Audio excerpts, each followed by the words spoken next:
Just yet, as you mentioned, going to be interesting to see how we kick things off here. I always love watching pools because sometimes you just don't know what you're going to expect out of the players. Well, I mean, that's how it is. When you kick off the tournament, the first ones into the fray can set the tone here. Ferry, though, has been a growing presence all throughout Granblue's lifespan, and here, no different. Great buttons, great ranges, and just that immense pressure summoning in GG. Right now, Flippy Kicky trying to get on the corner, gets the wall jump and a counter hit, but no combo. You're already seeing those exact things you were talking about. You mentioned the GG, also, of course, the Dispense coming out, harassing Flippy Kicky in the corner, making it very hard to get that on the other side of things, perhaps on the flip side, also very oppressive advantage state. All right, speaking impressive, there's the ball into the overhead. Massive damage into the EXGG guard break setup. Gonna have to spend that last brave point. Hard road here for Flippy Kicky, who gets tagged and bagged. Round one. You just didn't get a turn. That's tough. You lost the original neutral interaction. Just like that, similar scenario, Nuclear Cheese just has the reads and just got pushed into the corner and looped on that pressure sequence.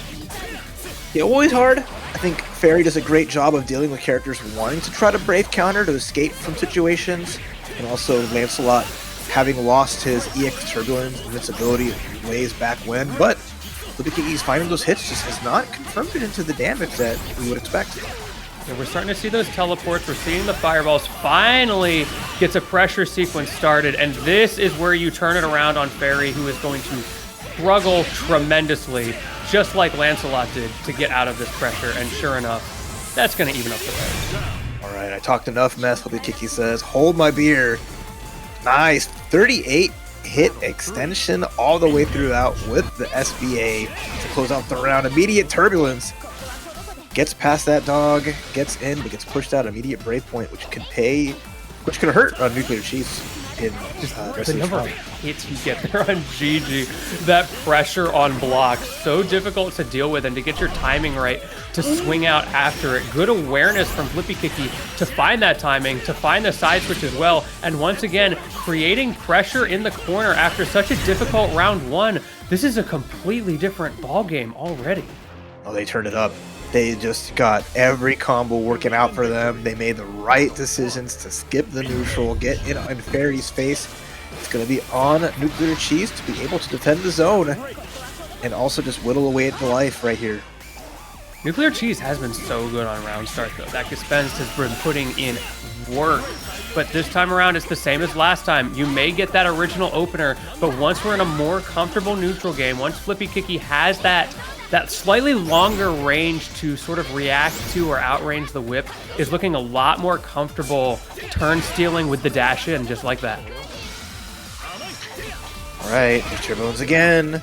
Spends the brave point. That's the brave point dispenser in this matchup, but the big ball's coming out.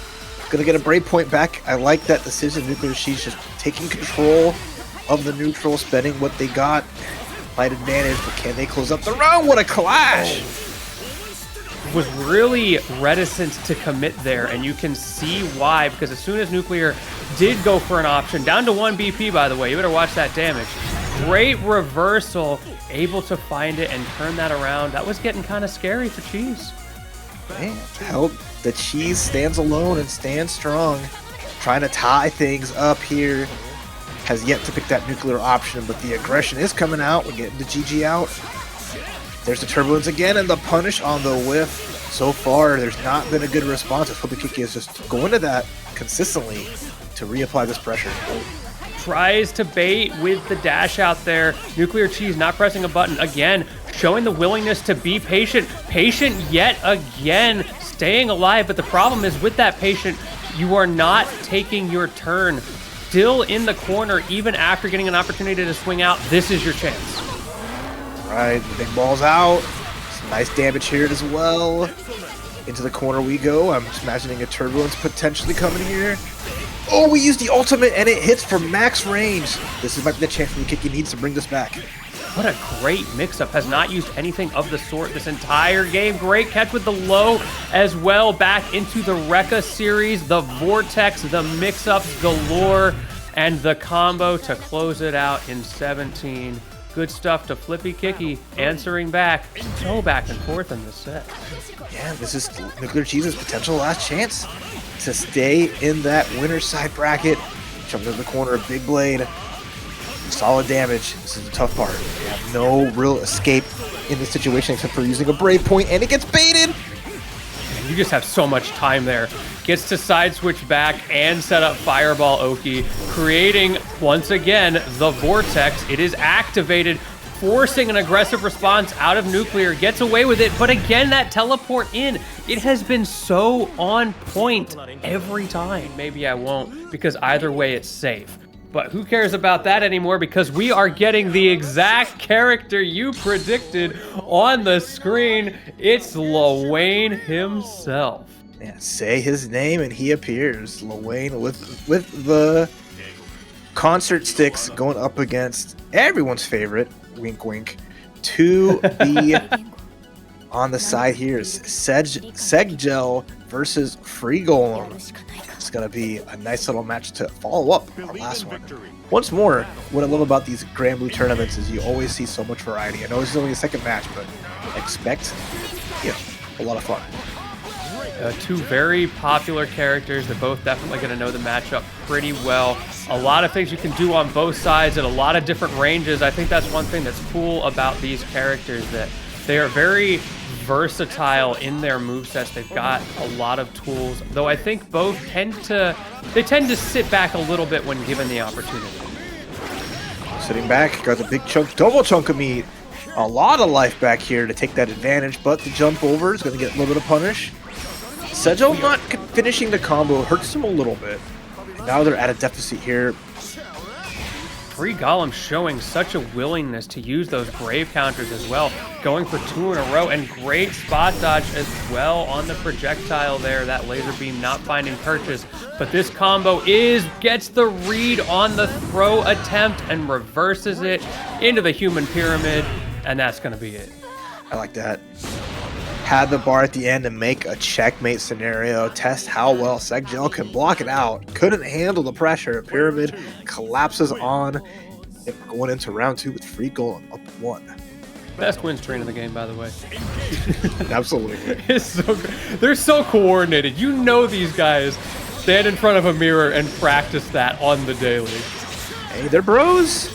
Bros gotta get their act together. Right now, they're protecting Lowain. He's getting a munch in a pretty good spot here. A lot of gauge, a lot of health. But getting hit in the corner should be nice for Seggel. See if they can finish up this combo, and some nice damage and try to make this next sequence into an SBA. FreeGolem keeps trying to create space and set up an opening to approach. But what's ending up happening is that Seggel is just kind of backing him into the corner, forcing him to make risky decisions. But both times around, those risky decisions have paid off and led into these kinds of reversals. And both times, it's giving you the round. And that extension was so good. I love the side swaps into the human pyramid for the finisher, for the guaranteed damage. That was so good. Everything came up off the setup, the summoned extension, SBA on top of that. FreeGolem, not looking very free right now. Man, we're letting the intros rock and everything. Maybe Seggel trying to figure out what's going on. Take a deep breath before going into this next one, especially with how those corner situations have just turned on their head in the final moments of these rounds. Hey, that's how it goes. A corner is where Granblue comes alive, and a lot of the characters can really showcase their stuff. You see the mid screen is just a vehicle to get the opponent to the corner and put on that real pressure already. More aggressive from FreeGolem, maybe recognizing himself. Wait a minute, I'm giving up way too much stage. I can't be taking these kinds of risks. Seggel also getting aggressive, punishing the cat bot, but keeps getting reversal just like that. FreeGolem willing to press buttons out of disadvantage. Yeah, managed to get some good munches all in between here, but damage on Seggel's side. Counter again, third time's the charm, even at a distance, even with the patience, not working out. Don't mind if I do. Getting a couple of stacks right there, and another great spot dodge on that laser beam. I feel like every single laser beam has miraculously been spot dodged. I don't know how FreeGolem does it. Well, it's also every single meaty attack is just getting eaten up. A little bit of lag there on the big beam. No extension there either, but still plenty of pips. Oh no, the parry was too far away and you lost the round for it. Such an unfortunate situation for FreeGolem, who probably just slightly misspaced that, thought it was going to reach, and that's all it takes. All right. One round on for Sigils. They're trying to claw their way up to a 1-1. FreeGolem, though, has been looking very solid here, just making great decisions defensively, offensively. The couple of counter hits, definitely trying to challenge 2B in spots where you might not want to, considering her buttons are super good, but that jump is going to be a good challenge. Nice damage. Yeah, full extension into the corner. You talked about this being where the game comes alive. Sigil finally finding a way out of it. The wheel not going to connect. The laser beam once again not going to connect, and we are back to scrapping in neutral as another parry attempt comes out, but it does not get punished until finally Sigil makes something happen. All right, use that EX. And got the right distance for the chain extension as well. Once more, being able to use her skill points much more effectively, since the ultimate attacks use one less, so you always have a little more resource to make that damage and sequencing work. And right now, Sigil one more solid hit away from got half getting that this skill game. gauge to work with. Plenty of resources on the table. Spend some of them to keep the pressure going, but FreeGolem finds the block string and starts to set up. You see those don't mind if I do's coming out, the bros starting to come out, forcing Sigil into a read, and this time around it's Sigil who takes the risk, who gets the reward, who gets the game. All right, a little chunky there, Yeah. but we take the slice and dice. We take the game. Sigil, even in things out here, despite FreeGolem's like good decisions in terms of like choices for spot dodging and using the counters, they are pressing some buttons at spots that are getting them into a world of hurt. So let's see if they ease up on trying to challenge 2B. I feel like this one could really go either way, and it might live or die on those reads that we've been seeing. So many situations where FreeGolem goes for those parries, where Sigil ends up in these awkward reversal situations, and it's going to come down to the wire of that adaptation of those mix-ups when you get into those scrambles to create those big corner pressure situations as Sigil gets the first hit. Boom, baits the counter. Doesn't punish it, but I mean, that's a cooldown. That's damage. And now FreeGolem's just going to have to try to play this by ear. The run-up throw, no good, but they get the crossover. And then the counter after the block, recognizing that Sigil's always trying to take their turn afterwards. The air throw whiff. Oh, gosh. Oh, you got to play through the chunkiness. Such a stressful situation to be in. Goes for the wheel. Finally, that laser beam does connect, but FreeGolem still finds the reversal. We're back to neutral, possibly for the last time in this game. It all depends who can get that wall corner carry. It looks like it's going to be Sigil. Yeah, it should be enough to finish off the job as well. Catching the up back, the challenge, paying the price. There is no escape from 2B. Far heavy, just slams such a... All her swords are already huge, so it takes up all that space and makes you just regret trying to deal with it. Sigil starting to come alive, looking more comfortable in the neutral, not getting played as hard by that parry game, partially I think just because you're playing further away at that spacing where FreeGolem is going to feel a little bit awkward on the parry. We saw it miss once, and now that is in the back of your head. Ooh, brave counter block, -2 on the side of the brave counter. Sigil try to challenge afterwards, and now in a challenging spot. Only one more good guess here to survive this. They tried to press and they get blessed. Oh, great catch there from FreeGolem, evening it up. We've got one last round here to close it out. Sigil looked so in control until FreeGolem got the one opening, and then it's just that full screen corner carry. It goes such a long way in this matchup. All right, We're seeing the pressure string mix-ups. around here, all of the pressure, not just the strings, but in both players' heads. Can they withstand the storm? A little spaghetti snack. Not a bad way to carry yourself over, but the whiff slidey is going to eat so much here. You got that just block and you believed in yourself a little bit too hard. Goes for the chain as well to close the gap. You're plus on block, you're even more plus on hit. So many ways for Segal to get in here, and FreeGolem tried to swing out. Now finds the parry, still alive, and just trying to set up for anything right now. Going for that don't mind if I do, praying for some help. What a trade. FreeGolem not getting a life up out of that, but at least all the meters there. A couple more bro wheels, an HPA, or even Mom, who has not made an appearance yet. Put the wake up buttons. Huge. The beam. Can we finish it off? No, couldn't get the run up because of the slight delay. An awkward situation. Yeah, that stuttering is really not helping with the pressure that you're under, and there's exactly what you're talking about. Mom coming in to save the day. We're playing mini games, and the first round not going too well for Segal. Oh, it hits him block though. Last chance to beam from downtown. Oh. Anything goes here. A blast, a shot, and another. Oh, no. Raising the roof, but it all comes crashing down. Segal with the beam from downtown takes it 2-1. It was cooldowns that were not there, so we're not getting our special out, but whichever way that went, Segal gets a sigh of relief. Going to our next match. It's BLaggen versus Kos-Mos, all the way here from the Xeno series, making a rare appearance with the Nier. Shout out to our TOs, by the way. We are flying between these matches. Don't even have time to analyze what happened because there's so much more going on screen. I love it. And I also kind of love to see some Nier in good old 2025. This character, not as popular as she once was after the nerfs, but she's still got some sauce. Cool. I mean, same with kind of Lucilus. Lucilus was like a hot ticket character a little while ago. His ability to get his blade levels up so quickly and be such a dominant force in these rounds was taken down slightly, so he kind of fell out of favor, but he's coming in with the red hot tip shoes, got the whole assortment of all the instruments, could be instrumental in taking down Nier. You mentioned that difficulty of getting the levels up, but in that last round, hit blade level 5, so that is something that Kos-Mos is going to have to worry about. That clearly BLaggen has the combos, has the resource management to get there quickly. The buttons coming out from Kos-Mos though are doing a decent job. Dodging, teleport, dodging the ultimate spin, but damage is starting to accumulate very close here between both the players. A little bit mistimed there. That is just so active, and BLaggen wasn't quite ready for the option that Kos-Mos went for there. We love a good multi-hit.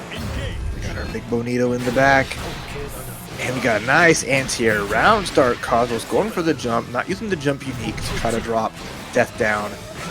This is nice. BLaggen says it with his chest. Look at that. Blade level 3 almost here. Give me some Iscariot. Max out those blade levels as quickly as possible.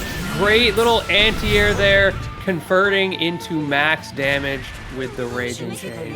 Why not? Right, tough going there. Just a couple solid anti-airs as BLaggen just waited it out, made it work out, gets right past death, gets the grab. Tough roads. Setting up that fireball as well, making it so hard for Kos-Mos to even get a turn. That has been the name of the game. Cross up in the corner, cheeky little option there. Almost looked unintentional, honestly. Oh, and then the final, the Sparta kick. Nice range poke here. Kos-Mos, despite having some good life in the earlier rounds, just is not finding these nice button hits. He's gonna get the triple hit into a nice sequence. Death is down, recovered, ready to go again, but can you find a solid enough hit with it? Man, so good at finding those. And gets it again. Kos-Mos is stuck on the defense. You're holding down back for dear life and giving BLaggen so many opportunities to start the mixed game, to use those big buttons in neutral. Okay, and we found the counter hit. Going for the frame trap off of Death. It's costly. Death is down for a while here, but one throw or one small combo can keep Kos-Mos alive here. With some beautiful stagger pressure from Kos-Mos as well. Unfortunately, doesn't find the timing there. BLaggen adapting so fast, and beautiful hit confirmed, but no! Oh no, that hit in fact did not confirm. Kos-Mos given one more opportunity and takes full advantage, turning it around, saving the day. Paradise was indeed not lost. A rough going for BLaggen has to play another round here already in the sandwich. If they've been playing 2xKO, they're ready to know how to deal with it. And so far, so good with these challenges. Yeah, push block's not saving you this time. Oh, voice of spinner Rooney, but the counter hits there. This is huge. Kos-Mos can get some solid damage here. Extension there. BLaggen, though, back in the strike throw vortex. And the patience!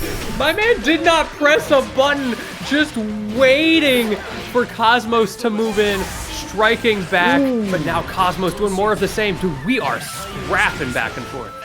All right, just might not whiff this time. Instead of going for SBA, said, you know what, let's hit that reset, get the grab. 2-0 for BLaggen. In your face while death was summoned to create that pressure. But at the end of the day, just couldn't get there fast enough. Blink and you miss it. We're off into another big one here. We're starting to get further into the pools.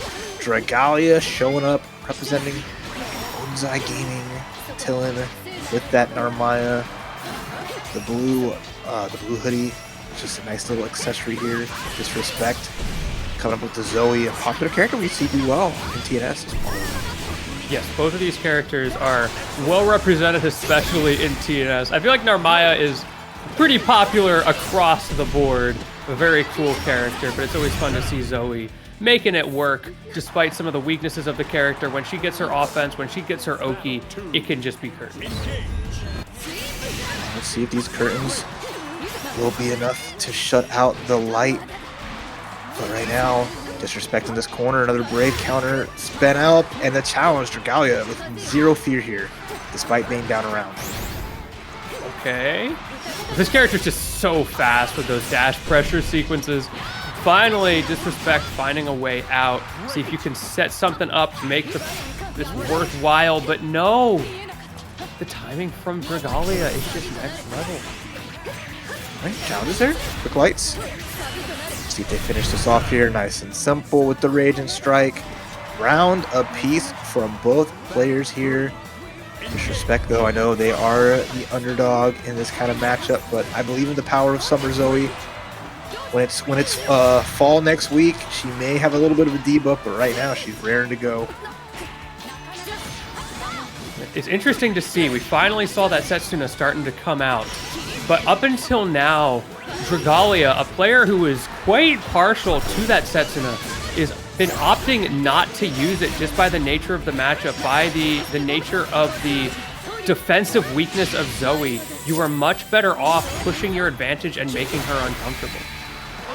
Very uncomfortable here in the situation. In the corner, their counter hit, hitting the different stance, heavy out the distance. No sweat off Dragalia's brow, one round up.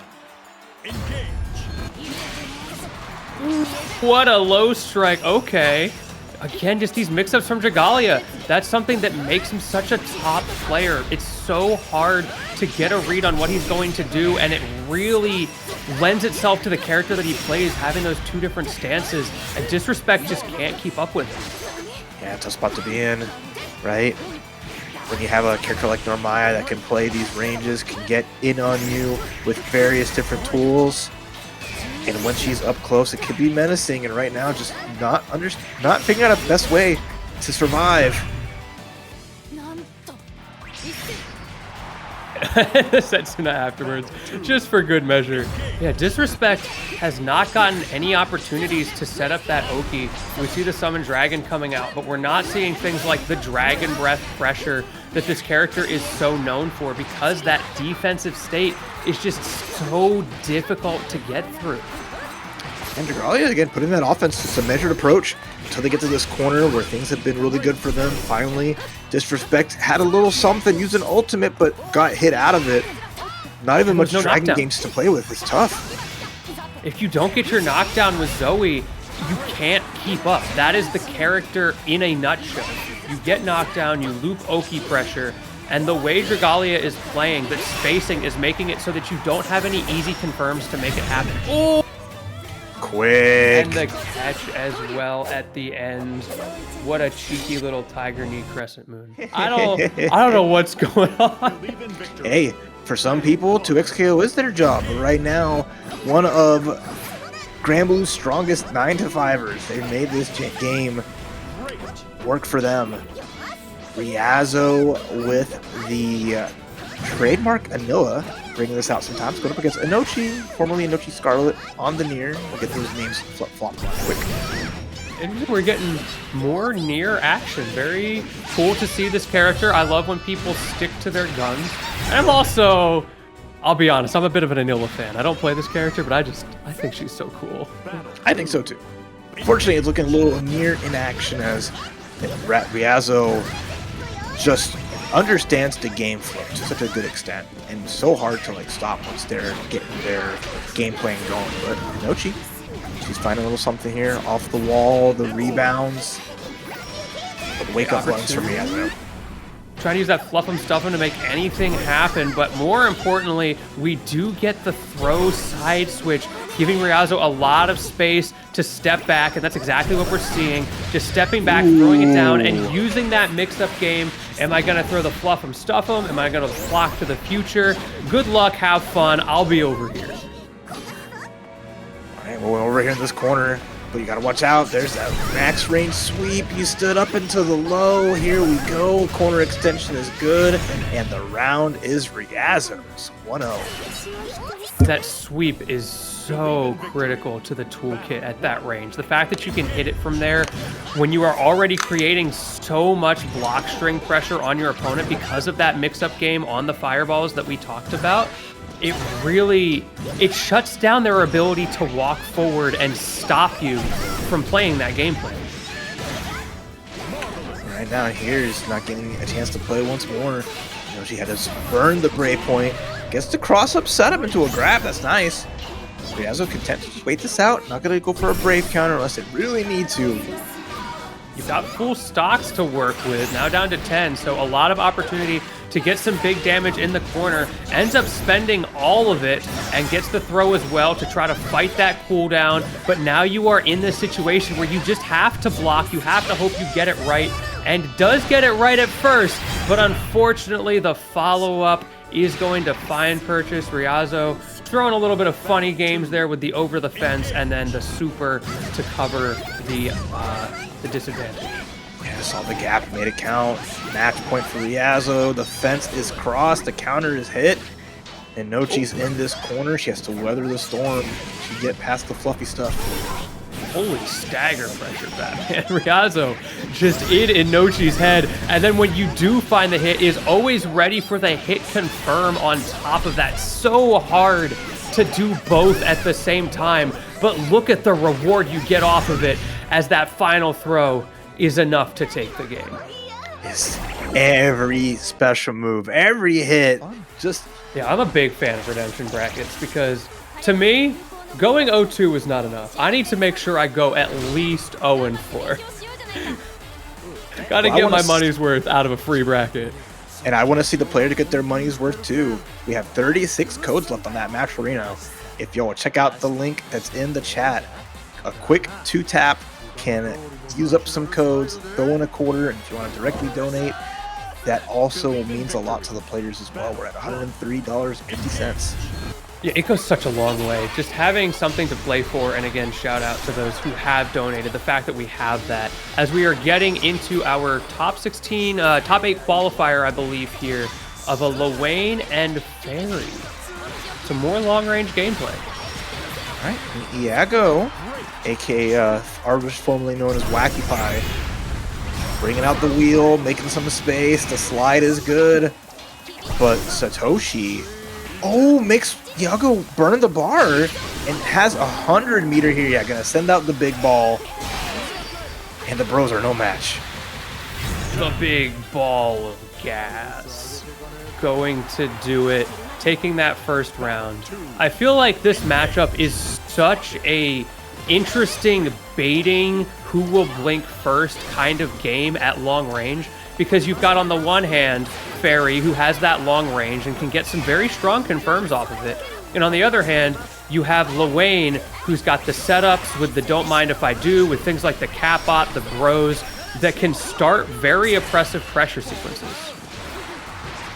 Well, pressure is the name of the game. The throw from downtown gets the 2-hit piece. The back off, I like it. Busting out a brave counter. This is a great spot here if you're Satoshi. Jumps over the reversal, has all the meter in the world. Let's see if they'll finish the job here. Oh, yes, he does. These Lowain players have not been dropping anything today. So much damage. And I love the awareness. You know, getting a Brave counter with the dash back, then jumping over that reversal, getting inside of its dead zone. Super smart. But right now, Iago getting the charged whip on the belly flop. If that would have hit counter hit, it could have been extra spooky. Dodges the wheel though, not gonna let Satoshi get any free hits in neutral. And now you can see that Ferry pressure string. Once the GGs start to come out, has so much frame advantage in these situations where Sato is trying to break out with the bros, trying to make anything happen. Goes for the parry as well, but it doesn't matter because there are so many things polluting the screen in Iago's favor, and that is going to be it. Yeah, and a Hail Mary, just trying to get the ultimate just to get out of the corner. But I love that range from Iago. Pressing the right buttons, getting the hit, taking the trade, taking the round, and in the game. Love that cross up. Such a cornerstone of Lowain's toolkit that I feel like hasn't historically been used quite enough in those pressure sequences, but now we're starting to see it a little bit more often as you are once again in the corner at a third health. And welcome to the other corner. I'm just gonna eat some food in the background, don't mind me. And just another block, another ultimate just getting sniped as Satoshi's gotten a good read on how Iago wants to challenge. Clash is there. The dodge was there from Satoshi, but Iago not dodging was able to get a punish. Interesting. Yeah, good stuff from Satoshi there with the idea, but the execution was, I think, a little bit more in Iago's favor. Great catches with these lows here, and now we see Sato trying to approach, getting a little bit aggressive. It paid off that time, but it goes to show the mindset a little bit. The fact that you are opting to be more aggressive because this long-range game has been going more in Iago's favor. And there's no more points. We're going to throw the ball out. We're going to get a punish here. The counter is a phenomenal answer. Gets past the ball. It's away. The hit was good. Even though Iago's with the slight life lead, they did get a break point back, but they're going to spend it immediately again. Great spot dodge timing from Iago to get out of that. But like you said, spending those BP, that has been such a critical part of Iago winning neutral interactions. It has been that resource usage. And the downside is if you can't get the follow through afterwards, you end up in situations like that where Sato's already massive damage output gets that much higher. Yeah, basic bread and butter can spell your doom, and that was just another attempt. It's hard for Ferry to get some characters off of her in those situations with how many Brave counters that didn't really work out. It's just a tough road as Iago just wants to make space. Even the dodge was not a bad answer, but the second part just catches and punishes. Satoshi just making good guesses. Yeah, those active hitboxes really, speaking of active hitboxes, doing numbers in this game as we go for the big ball of gas one more time, extend that damage with the Beppo, and look at that reset. It is still Iago's turn. Finally, Satoshi makes something happen. The party starter, though, from all the way downtown, had the bounce as well, baited out the Brave counter. Doesn't have meter to go party, but if you are Iago, you got to be extra careful. Bust out the GG as the overhead. We are loving that awesome sauce right now. Getting called out for it there. Iago, both actually down to no BP. Not that it really matters with how much health is on the table. And a tiny little poke is going to be just enough. GG coming in clutch. Yeah, there we go. We left button, get the anti-air, little extension. Jump is good though. Knows a counter hit. Nope, will confirm. But happy to burn 2 Brave points. Oh, no. Scary spot here, and the backdash. So good. I feel like getting that anti-air was so critical for Iago with a character who can kind of struggle to get anti-airs, and Satoshi has been taking advantage of that. But in the aftermath, spending 2 BP is going to make the neutral game so much harder for the rest of this game as another call out with that anti-air, and finally, we're seeing the aerial mix-up. And beware of Dog keeping the owner safe, but here we go again. Satoshi making their way in. It's going to get that big extension as well. And now we're off to one huge guess. Catches the low. Here we go.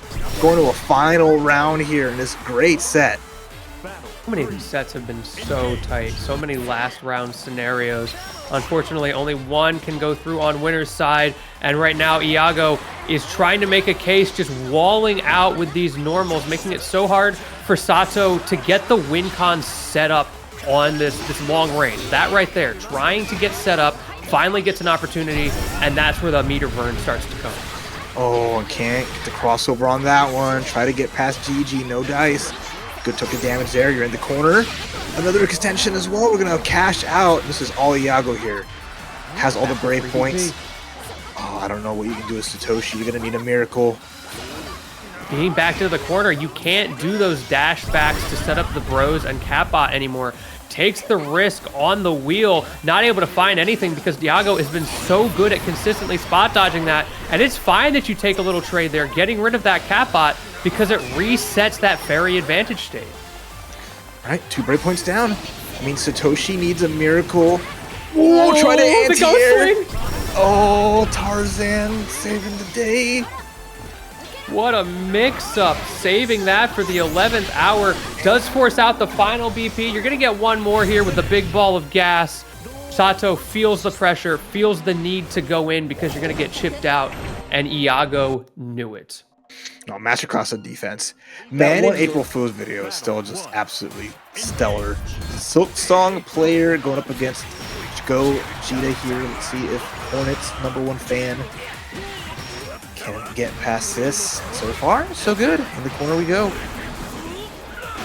Well, you definitely got that execution from Silksong. I haven't played the game just yet, but from what I've heard, pretty technical in itself. So we'll see if that tech skill comes through. Playing the big body grappler, and Dragalia has one goal. Get you into the corner and do not let you press the funny SPD button. No, it's a little rough road, but you got to give the space as well. Show him a little bit of respect. Put the jump. Medium dive kick like grappler specialty in the coast to coast. Oh goodness. My man does not like that Dawnfly. Says get over here. Good walk back too. Just given enough rope for Dragalia to maybe second guess the options. Nothing react with the command grab. No problem here. The counter hit's good too. Let's take you to the home. One corner for you. Dragalia trying to set up the spacing there to catch the approach on Nothing, but Nothing just had the timing, had the positioning right. Finally, we're seeing that Dawnfly come out. We're seeing the Setsuna come out, the bread and butter. But speaking of bread and butter, those headbutt into lariat combos from Nothing into the SPD. It's just a return of the first round, and you thought the combo was over. Not quite. Misses the timing on the wake up, and that gives Dragalia an opportunity. Gonna need everything here. Even Chip is potentially gonna become a problem, and the lariat just connects with the counter. Game 1-0 with nothing to lose. Whether it's Chip or a trade, Nothing does massive damage with this character and has been so good at zone breaking Dragalia's defense. I mean, yeah, getting around these long range specials and also making sure that Narmaya doesn't get her party started. Although right now, hit. Yeah, it's big turnaround. That's so big, and these combos just last forever. Into the Skybound art, down to the ground with ya, and that is such a tough situation because you know this character is begging you to try to throw her. She has so many options to break that option, and Nothing absolutely shut down. Yeah, that was a 50-50 at the end there. Either DP or not. Nothing felt it was time to press. Got blessed, but right now, Dragalia looking sharp here, keeping Ladiva in the corner, but a counter hit. It's huge for Nothing. Like the armored uppercut has been helping out a lot in this matchup. Ooh, the counter hit into throw. Great timing from Nothing to get that gap right there. Another counter hit from Dragalia, but these counter hits aren't leading anywhere. And what a jump call out into the lariat from Nothing, back into the corner. We've seen this before. Dragalia got out last time, but can you do it again with so little health? It looks like the answer is no. Now, those extensions keep just showcasing how scary once Ladiva gets going. Being able to do EXs into ultimates for extra damage, especially in a combo like that. Dragalia has to turn up big time here. Potential losers run if they can't get past nothing. Who breaks out with the light into the full combo, coast to coast once again. Nothing strategy is so resource hungry, but it's working well. And speaking of being resource hungry, Dragalia is starting to recognize, we've seen this, 3 times now, opting to go for that BC as soon as the pressure string starts, as soon as that headbutt comes out, make that 4 times, but now you've got no BP left, and Dragalia is going to be in a lot of trouble if nothing can get in one more time. Going for it, goes for the headbutt, but Dragalia swung out. What awareness of exactly what that pressure string was gonna be, but you didn't get it all right. Nothing, just had to find one, and that is going to put you in a brutal spot with all of this unscaled damage. Oh no, that's just it. That's just it. He's down for the count.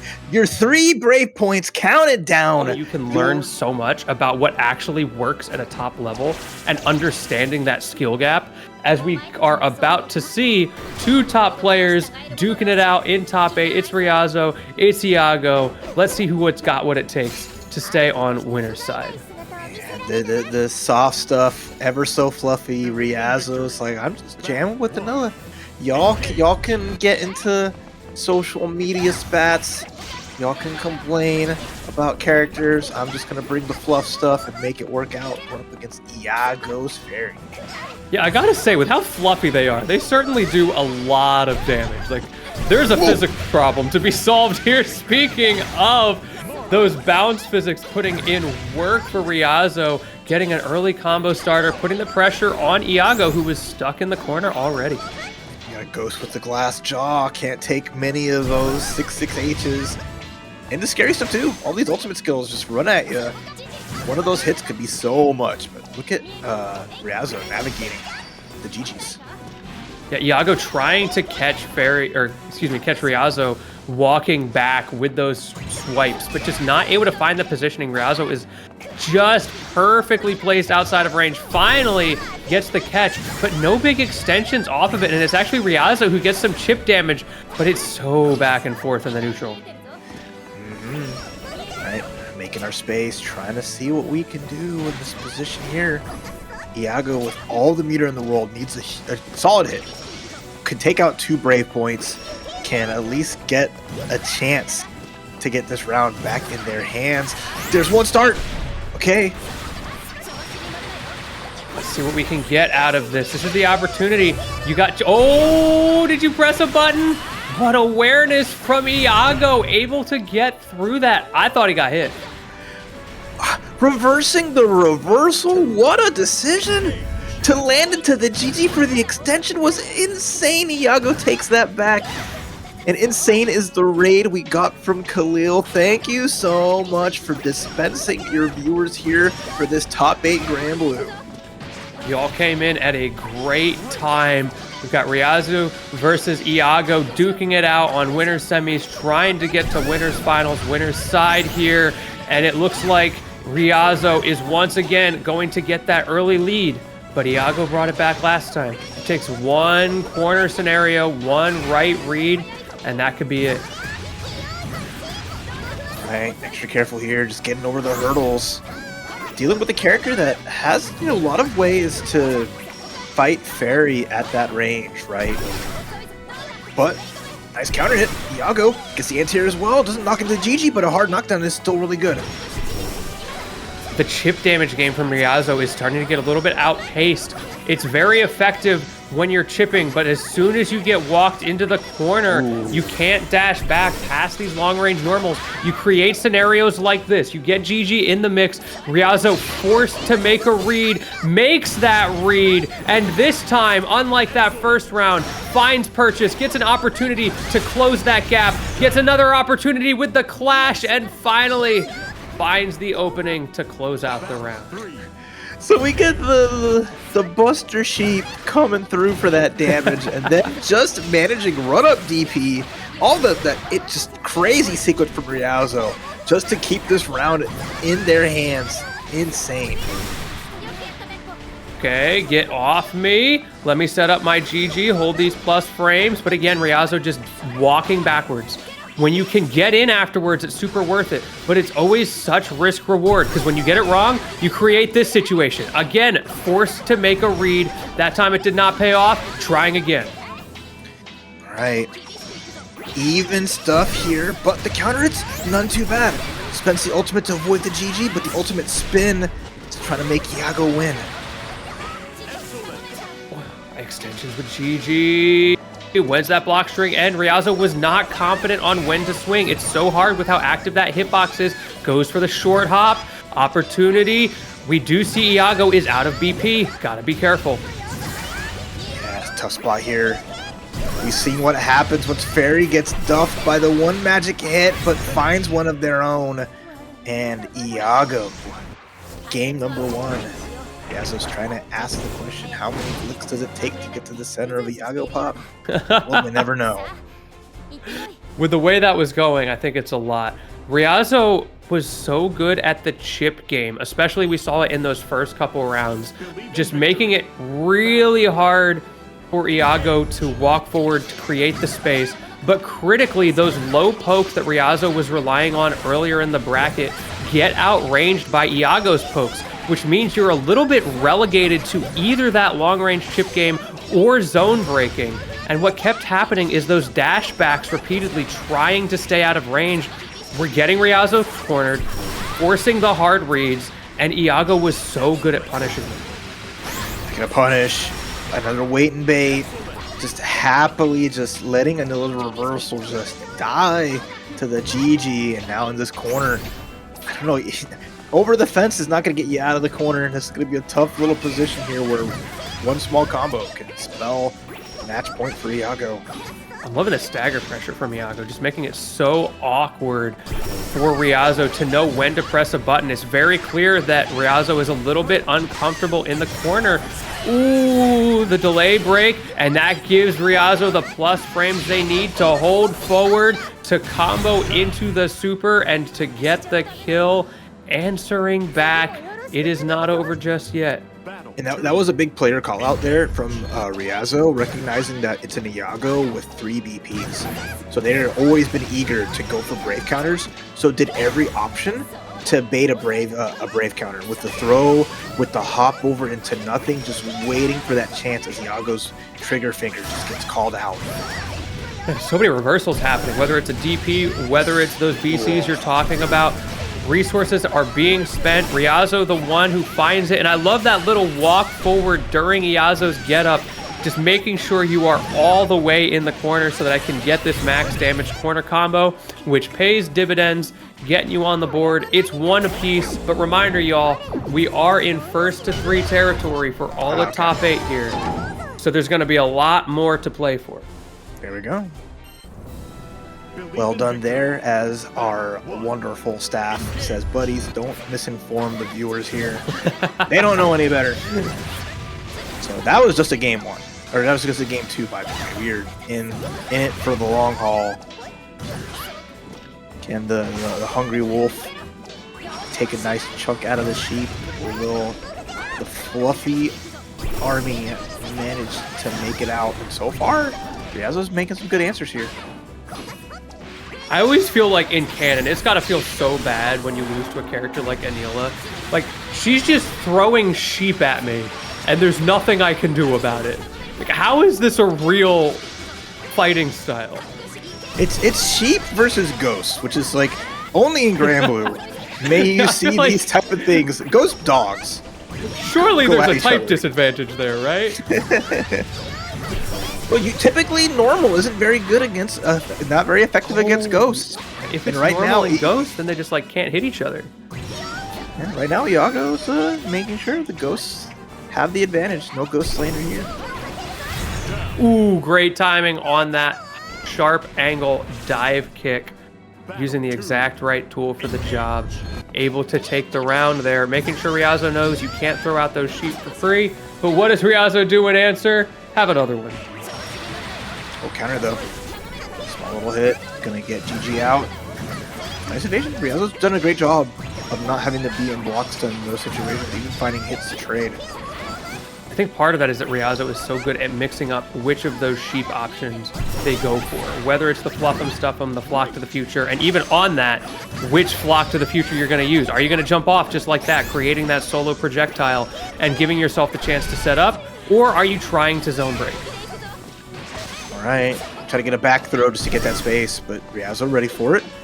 Although Iago gets to jump out, spend another brave point. No fear there, especially has a ball coming out soon too. Oh! Yes, use it, get a brave point back. Go for some setup for damage, not guaranteed, but at least it's something. Ryazo was not ready for Gigi, and that gave you the setup you were talking about. Now Iago's got you in the corner, does have the resource disadvantage by a mile. If Ryazo can get the hit, that could be curtains. Iago has a very clear win condition. Do not let the sheep lady escape. But that's exactly what she did, and look how quickly that health bar goes down. Half the bar in just 8 hits. One fear. That's the Iago sequence. Just spending all your brave points, just trying to stay in control, not wanting to have to deal with the fact that Ferry can't take a lot of the stuff naturally, but then just making life a little harder. Oh, looking pretty good here, though. Opted to go for that longer range, wants to make sure that Ryazo doesn't get the opportunity to play rock, paper, scissors. However, Ryazo takes the fact that you had no Oki set up to the bank. A little bit of a stall from Iago with the ghost swing. Both of them trying to mix each other up, catch them off guard in the neutral. Okay, there's the hop forward again. Ultimate GG's out. Good dog, best friend. Finally, Ryazo spending a little bit of break points themselves. So has the lead in that regard. But the dive getting over the sheep has been good as Iago's avoided it pretty consistently. Ooh, the timing on that late hit there. I think Ryazo thought that was just going to be an empty hop. The big ball of gas coming out, forcing Ryazo to get aggressive. And a little bit of a ping pong on top. Iago up 2-1 with a great play there. 2 in a row with those mix-ups. So hard for Ryazo to deal with. And guess what? We're going back to character select. Looks like the one that is sheep-shaped is transmogrifying into their final form to attempt to stay in the winner's side here. Play time is over. Sometimes it be like that. Like, okay, cool. You got the funny character out of the way. It's time to get serious. It's time to get a little bit more meta. And let's see what we got here. Sure enough, it is the exact same characters. Nothing changed at all. We just wanted to slow it down and take a deep breath. And it is 1st to 3. Shout out to Lucas trying to get an appropriate sticker out, but not fast enough for these Granbluers. Man, we really got baited, didn't we? Ryazo, it's like, you thought? You really thought? This is my wife. I like it. It's like in real life. Get off the setup just to flex a little bit, talk a little bit of mess. You ever do the thing now where you have like, to win. You walk in a circle around the cab and then just sit right back down? Oh my goodness. Oh, sit down, Iago. Okay. Alright, oof, taking all the licks here, Ryazo. Turning things up here. The heat is on. As Iago has to be extra careful here. You have an advantage. Winners finals is in your grasp, and this side swap will be a good way to start it. Oh no, just go for the raw damage. How long that takes you, though. Ryazo is back in this little chip damage game, and Iago is getting a whole lot better at knowing how to deal with it, and part of it has been these really uncomfortable Beppo setups. Ryazo does not know when to swing out of that, and even if you do, it's still so hard to find a gap. Alright. Oh, this is good. Iago has that nice advantage. Almost has double all the counter in the world. Bust out the ball. Let's have a good time, and let's put ourselves match point. Iago. One more round here. Their love of their waifu is looking to trounce that of Ryazo's. I think 1 Corinthians had a passage about this. The power of love is a strong thing. If I've learned anything from Hokuto no Ken, it's love is the strongest force of all. And this love looking awfully patient, looking awfully kind right now. Let's see if it's got enough. So many resources being spent on this love. Ryazo taking full advantage, but that hop is not going to get you anything because Iago is not afraid to press a button. Ooh, counter hit though. Small drop. Doesn't get as much damage as they'd like. Still at a deficit in life. Oh, and because they hopped off the sheep, Iago calls that with the jump forward. Huge punish. Great extension on the super there. Looking for that stagger pressure. It worked before, and it does work again. Eventually, Ryazo has to press a button, opts to press the Skybound Art, and that gets you back into the neutral, forcing out another BP. They are mashing on each other right now. So much at stake. Oh, the scramble zone is here, though. Ryazo cannot take a single hit, and there it is!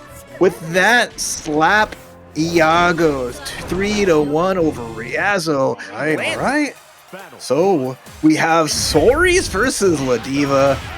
If I am a Ferry player, I am licking my lips at any of these matchups that I have to fight in an extended set. I'm here rooting for Soriz, but Ladiva is always a fun time. Either way, this is going to be great. Yeah, they are going to scrap. So many things that you have to watch out for on either side of this matchup that really boil down to you have to get in close, which is exactly where your opponent wants you to be. Oh, it's a tough spot. We're getting pressed. Put the counter hit, 6XL. Off the wall. Ladiva's a healthy gal, but oh, all that health ain't gonna save you. Gotta say, talk about a momentum, a pacing switch up from our last game, as immediately those muscles are coming out the counter, but Ladiva is not dissuaded. She doesn't care. She is going in anyway. Oh, that looks good. And reversal right back at you. This is violent as you would expect. Plus frames on that medium punch. Spinning that break point both sides. We're leaving nothing on the table. No one wants to be blocking anything in these situations. We see Micropene trying to get Nothing to swing at Nothing, but hasn't been willing to press the buttons. Nothing's playing super patient. It's working out so far. So if you're in a situation where your opponent is letting themselves be punished by continuing to swing, it makes sense. Just hold down back until you know you have that opening. All right, and then the 2-tap into command grab. 1 round apiece here in this brawling matchup. 2 big bodies just beefing it against each other. Counter hit's good with the punt, extra damage, and forcing out the breakpoint. Micropene using that armor well. However, if it gets blocked, you are very minus there, giving an opportunity for Nothing. Goes for the throws. Let's get another SPD. Not a lot of damage, but you do get a little bit of Oki pressure, which has overall been working out pretty well. But oh no, the whiff. The whiff. Speaking of whiffs, command grab for your troubles. You can't flex on Ladiva like that. Anyone's game still here. Breakpoint spent. The charge, the pump, the challenge. We'll talk about a challenge. The low catch there from Micropene.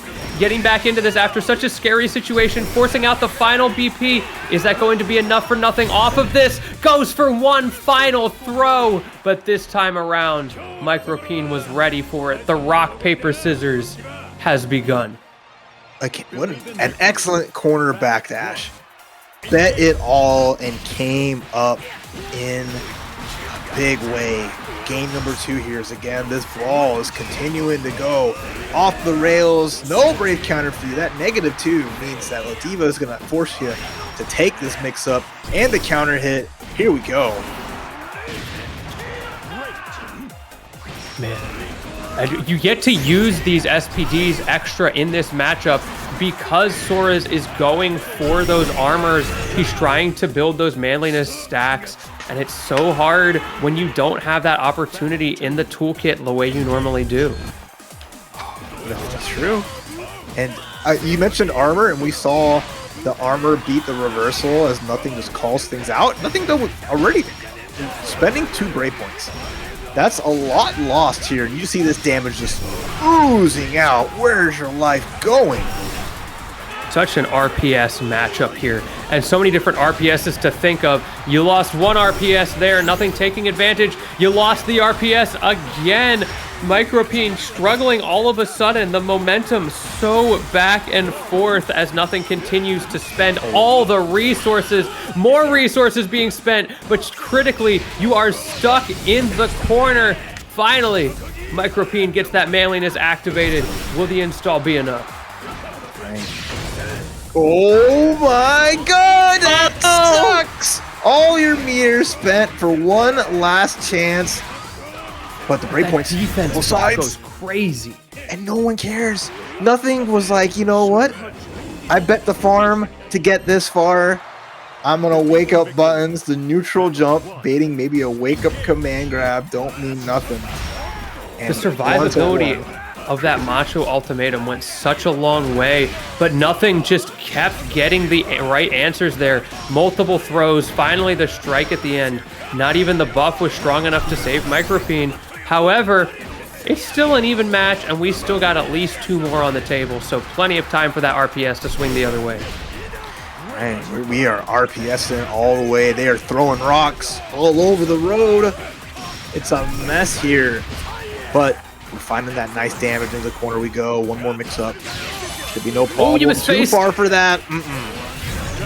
No, thank you. Micropene taking full advantage of that misspacing. Nothing maybe expecting an approaching normal there, but gets punished for it pretty hard.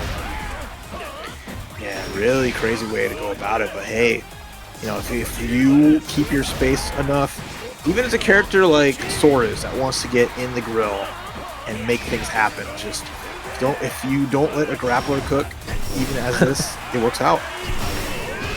Great get off me's from both sides. The side switch trying to fake you out there.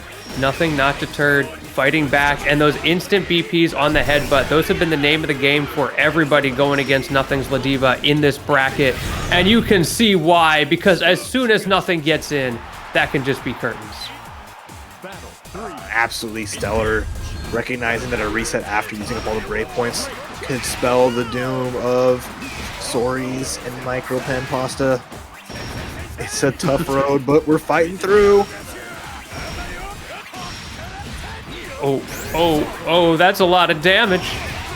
Stuck in the corner. That defense is not great on this character. Armoring through as well. 3 manliness stacks already on the table, but Nothing finds that tried and true command grab. Oh, gets low, as well as looks like we either standing up or trying to escape the situation. Goes to Dynamite, and now we're at a guessing scenario here. Able to block, but your brave counter again gets baited. Ugh. Man, every time it seems like Micropene's got it solved. Nothing gets one SPD out of the corner, and then just walks you to the other side with perfect reads 5 times in a row. And they've stuck to it, right? The entire matches, they're just going for lights. They're waiting for these brave counters to come out.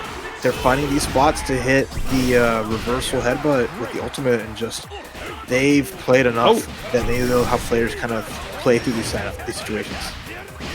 Nothing maybe getting a little bit predictable there. Micropene finding the anti-airs with that armor and then reading the jump a second time, making it so hard for Nothing. If you don't get that RPS, you can just lose. Spends all of the resources here, and we are in block jail. Finds a way through. Micropene doing max damage.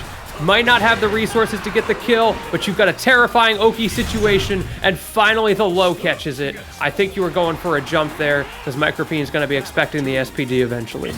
Man, the SPGs after a blocked brave counter aren't guaranteed, but it looked like Nothing made the call out saying, okay, I'm just going to block. This is the one time you're going to try to keep it your turn.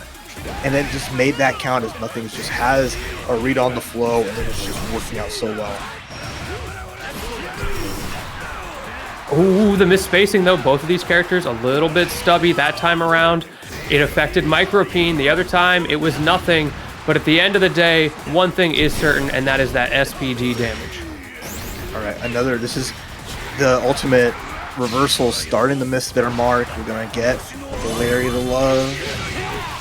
And now we're in a one-touch scenario. Say it with your chest once more. 3-1 as Ladiva qualifies for winners finals. Nothing versus Iago.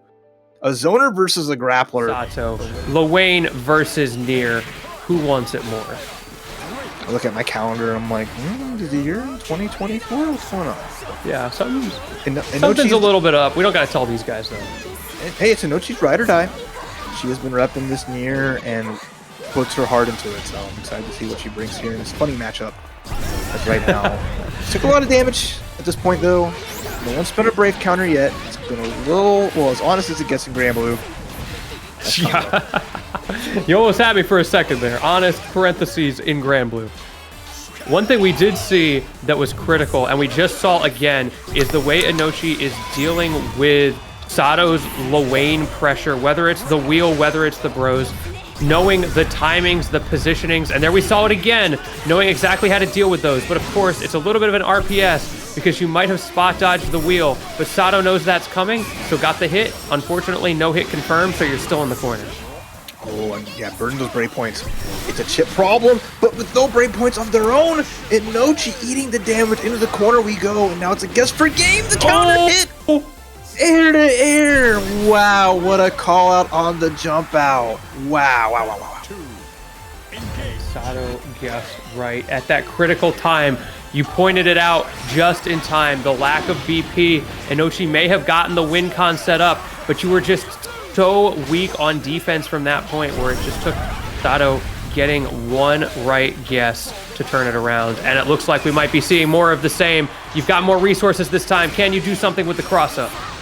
Okay, the slidey, the extension on the awesome sauce, and that's a game number one. Satoshi. Holy moly. Believe in victory. Battle 1. Engage. Deep breath. That was very aggressive given the characters that were on screen. It's always fun when you see Nier just holding forward, which completely makes sense in this matchup. Lowain has way too many options to set up to make it hard for you, and the closer you are, the less risk there is of that wheel, of those bros, and of that cat bot. The 3 assists of the apocalypse coming in, trying to make your life miserable. Right, take out the cat bot. Find a nice hit there, and Inochi with the lead. Good spot dodge too. She's in a good position. All the brave points she could ever want, and she has death ready to go. With the cross up there, wasn't able to get it. That's the second or third time we've seen that. Trying to get those tricky cross-ups, but Sato one step ahead. Got the anti-air combos and conversions once again as well. Stuck in the corner. Catbot Oki gets reversaled. What a chip, and what a brave counter. Takes out death. Gets some damage here. Has the Skybound art. So good at comboing into that Skybound art as well. Never ends up using that as a neutral reset tool. Sometimes we see that from Lowain players. They'll get stuck in the corner and then they just pull out the human pyramid to get themselves out of that as an Ex Machina option. Instead, Sato is saving the meter and using it for combo extensions to get max damage. Yeah, I mean, they did everything they needed to. That kept them in that round despite Inochi's big lead. She has to find her way through this. Punishing that spot dodge is a start.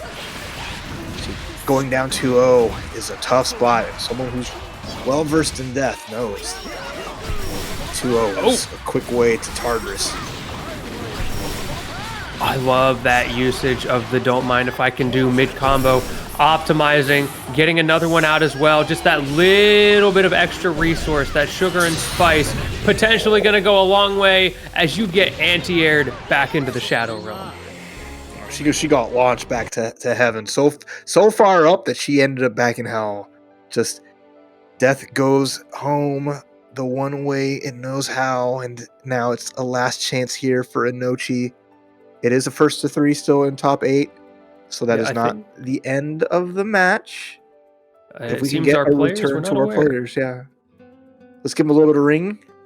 Get my phone out real quick and give them a call. Hold up. Get that dial up going. We'll see if we can get that sorted for them. But yeah, what a great first 2 games. Able to see just how strong Lowain can be when he does get his setups going. Of course, it goes both ways. When he can't get them, when he can't get that don't mind if I do, and he doesn't have that resource advantage, it can be tough. It's just that we didn't really see that come up, did we? No. Little things like that. But again, every match is a story, and the plot twists and turns end up being very different throughout.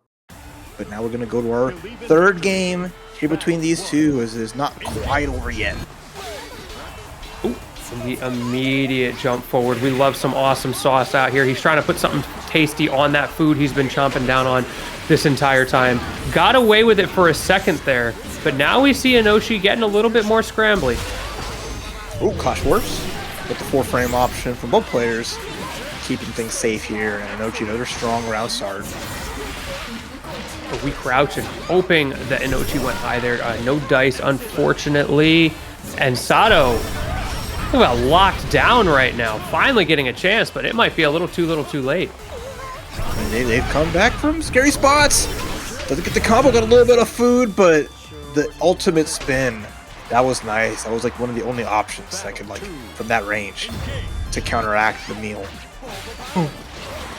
We love a good spin to win, but it goes both ways as Lowain again pulling out that awesome sauce. But Inochi swinging back and forth. We're playing ping pong, using that entire death meter to good effect because you've got Lowain in the corner. You've got Sato hitting that BC button, but it is not working because death is back on the table.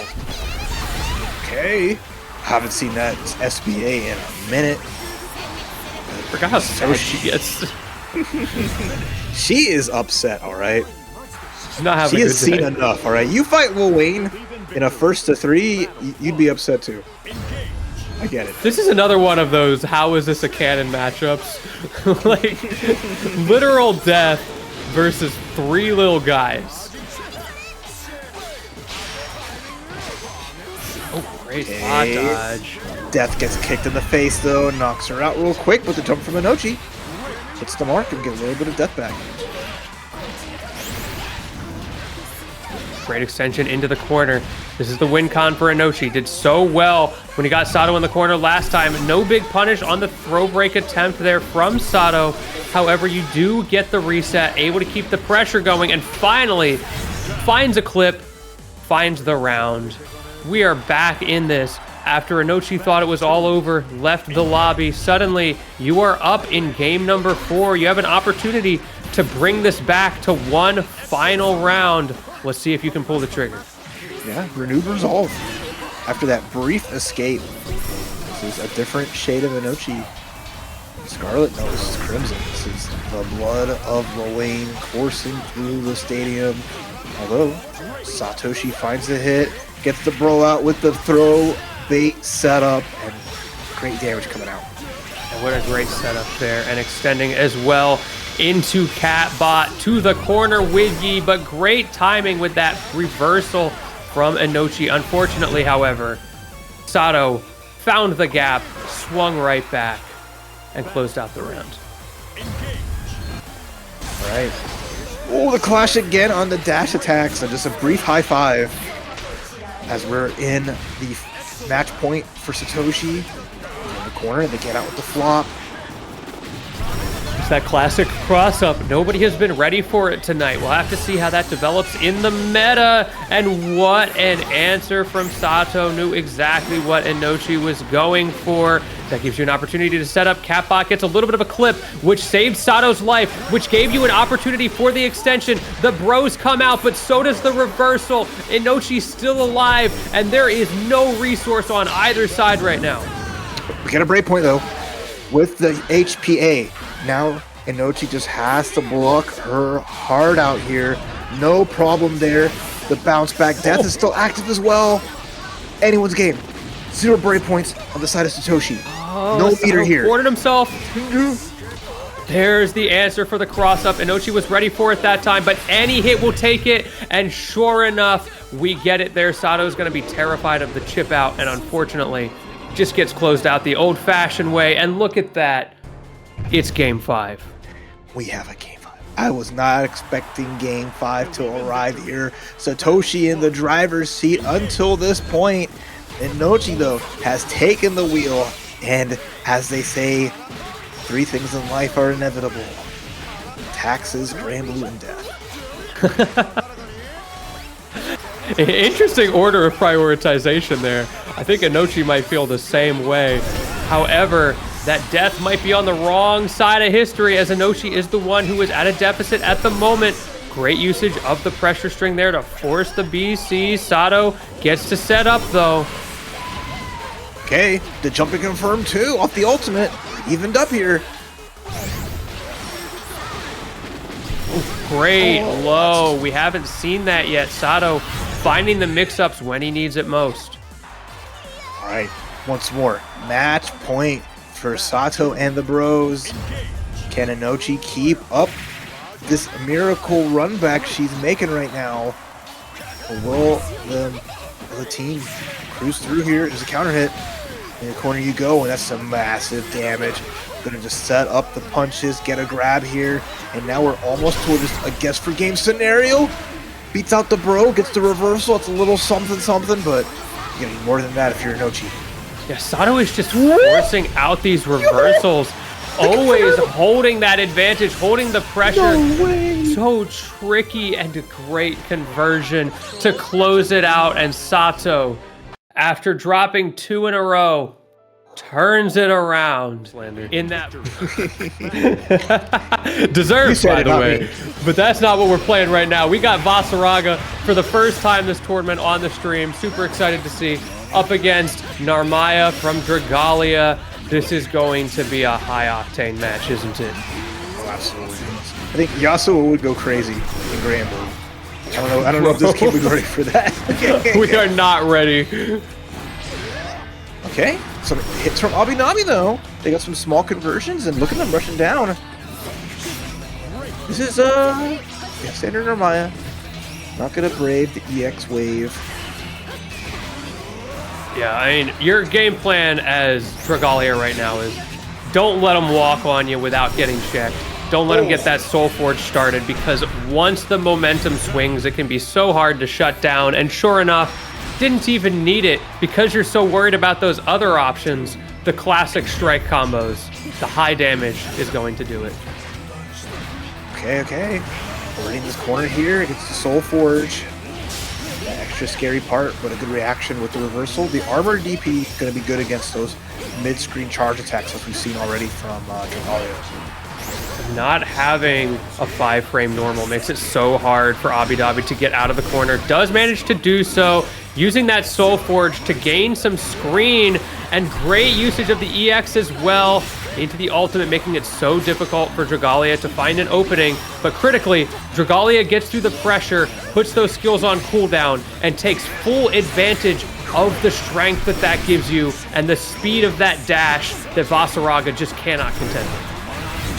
Oh, and then just run up ultimate destruction. Just, that's not fair. This is like 6'1" versus 4'2", and I mean, he's taller than that, but it's just like this man's just able to stomp out Narmaya. It feels bad. Speaking of stomping out, I gotta say that Savage Rampage has not been working. Dragalia knows exactly how to deal with it. However, what patience and timing from Dobby getting in anyway. Because I talk about moves not working, I talk about Dragalia's ability to reverse these situations.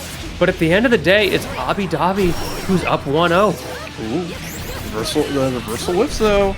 Meter gone. Dragalia in a situation where, it's a healthy lad. Gonna need one more thing here.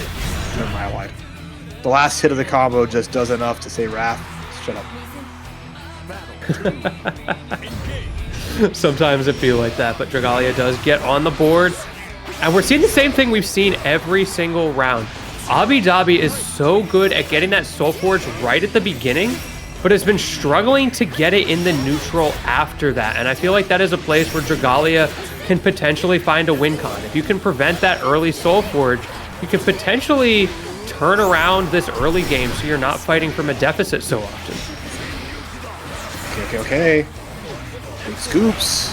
Soul Forge is there with a Brave Point and some armor, the full charge, and nice throw punish. Dragalia being patient here. Bro spent the money, cashing in, getting the command throw, and another round on the board. Dobby looking pretty good right now. That time we got 2 Soul Forges for the price of 1. Invincible command throw too. It was full commitment. Like, I'm tired of you challenging. I want nothing of it. The tackle with the armor just to get out of the jump in. Interesting way for that to work, and now we're just getting more Soul Forge going. This is looking good for Dobby. Dragalia, I think, struggling a little bit. We talked about the fast dash speed, but critically for Narmaya, she has a slow walk speed to contend with as well. So sometimes she can struggle a little bit in that posturing in the neutral. She has to be very committal. And right now, Vaseraga, Dobby is just playing that zoning game to get the win cons up before going for these really scary approaches. Oh, and that corner combo should be enough there. Ouch. Counter hits good for Dobby. Blocked the Brave counter, took their turn and made it count. 2-0 here against Dragalia's Narmaya. Dobby's just got all the right reads. Defensively is choosing some good options going into challenge. The sequences have been just stellar. Got that Soul Forge off rip again. Dragalia did find an opening, but maybe a bit of a lack of confidence. One isn't able to get any combos off of it. Just poking out a little bit with that Setsuna now, showing the unease perhaps, and Dobby is kind of taking it to the bank. Right, cashing out some big damage and big rounds. Right. Oh my goodness. After the Brave counter, doing everything they can, knowing that they spent some very crucial resources to push Narmaya away and make that count. But unfortunately, the double whip. Wow. And the ultimate Savage Rampage. Got that out. Got the counter hit Raging Strike, and then just Narmaya's little T-Rex arms sometimes don't do the trick. It's so important for Narmaya to get to the corner, and Dobby just has not allowed Dragalia to do that. And as a result, she is so shut down in her damage output. She doesn't have the kind of extensions that she needs when she's in the normal neutral game. And it's also been really hard to get those Tiger Knee Crescent Moons set up. We just have hardly seen that set up at all. That's tough here, especially because again, those are the choice spots that Dobby is waiting to spend their Brave counters, knowing that they have resources available to play some neutral, as well as to just help punish certain neutral skips. Right now, Dragalia, big damage here, has the standing combo, should be enough, no problem, since we're not going to hit a combo limit, since there was no true juggle at the end there. And that's what happens when you do finally get Dobby in the corner. Vaseraga, we talked about that lack of a 5-frame normal, struggles to get out, and of course the damage extensions from Narmaya, absolutely destructive. We're seeing it again. Is this the start of the comeback for Dragalia? Oh, the block! Great read. Try to reversal, didn't work out, and Dragalia is taking this all the way to a game number 4 here. And putting on their own offense, and that's going to be the thing. You don't want to deal with playing defense against Vaseraga, who's going to just tackle you, armor you, try to run over you, take advantage of the big body, having those slow normals, being susceptible to a little bit more. So far, so good. Ending that game 3 with a perfect is such a statement of adaptation from Dragalia, finding multiple scenarios there where he was able to get the reads on Dobby's defensive options in the corner, and both times got massive combos off of it. This time around, though, Dobby has that early lead again.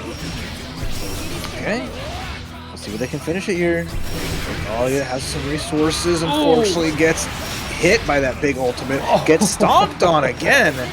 Just can't do the right all out. But crouching heavy. Come on, crouching heavy, did lose out. Moonsault, SSBA, cashed out massive damage and gave Dragalia a chance here because you just need one small combo. And that jump could have been hit. Not enough, one more hit. I'm so scared. My armor beats your armor. Dragalia could have just sat there, ate the chip, no problem, but made it a statement saying, you're not the only one that can muscle their way through here. I respect the call out from Dobby, but Dragalia was so far behind. As soon as you get that SSBA, turned it around, took the win con to the bank. Now you've got Vaseraga in the corner. There's those flips, there's those extensions. And now you're in a 2-touch game. This is 1. Oh, that's 2. Do you have the resources to convert? I think you might. We have one more ultimate. That should be enough to spend it here. There you go. There we go. Yeah, choose your own adventure when it comes to her combos. Choose your ultimates, whatever flavor, especially because you link the ultimate that gets get the resources back, and it just works out so well in these corner situation combos. Narmaya has anime fighter combos. She just like gets to press buttons and they all combo into each other. I mean, she's right at home in an anime fighter. That so is far, true. so good with the SBA, and things once more have turned all the way around. Obby on the back foot. At this point, though, I don't trust anybody being on the back foot because we've seen just how fast these can coin flip. This time around, though, that coin stays on the same side. You called it. And Dragalia up around in this game number 5 after Dobby looked so poised, so comfortable in the early game. Look at how things have changed. It just took a little bit of adaptation for Dragalia to figure out this corner pressure. We're seeing everything we talked about before. We're seeing those flips. We're seeing the walkbacks. And Obby is really struggling to find an answer. Okay. Command grab's good, though. There's a Soul Forge as well. Makes a quick cross-up. escape, and then the in tiger your flip. face. We're getting metered. It's going to be a lot of bar here for the reset. That time gets a little bit predictable, I think. Going for those tiger flips out of the corner multiple times. Doesn't get away with it, but presses a button, and it fights its way through Dragalia with the super to defeat Dobby. In setup, you get to be in your super fancy, expensive office chair. No back pain for us. We get to enjoy it all the way through. And we also get to enjoy something that chat had alluded to earlier. The Galleon is coming out. It's still a grappler, but it's a very different flavor against the Zoner matchup. I'm about this. I mean, I'm looking at it, and it's like, if you're nothing, you have been up the road of Ladiva versus Ferry so many times. Let's pick a grappler that has, you know, a couple of full screen options, but, you know, looks like Iago so far is ready.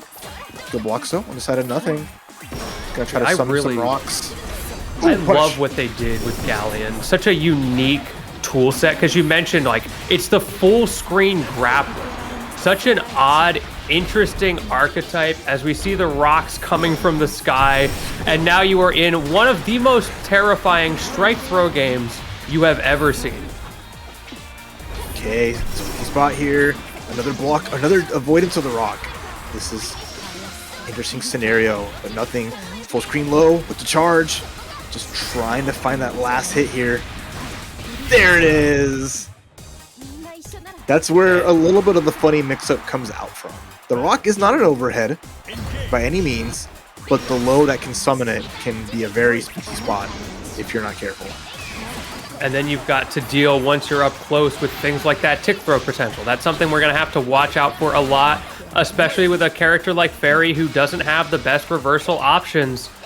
If the Primordial Grasp comes out, it's so hard to react to. Ooh, okay, we're getting a lot of hits in. At the very least, yeah, the trades make the rock go away, so you're not hitting Galleon and then eating a meteor to the head.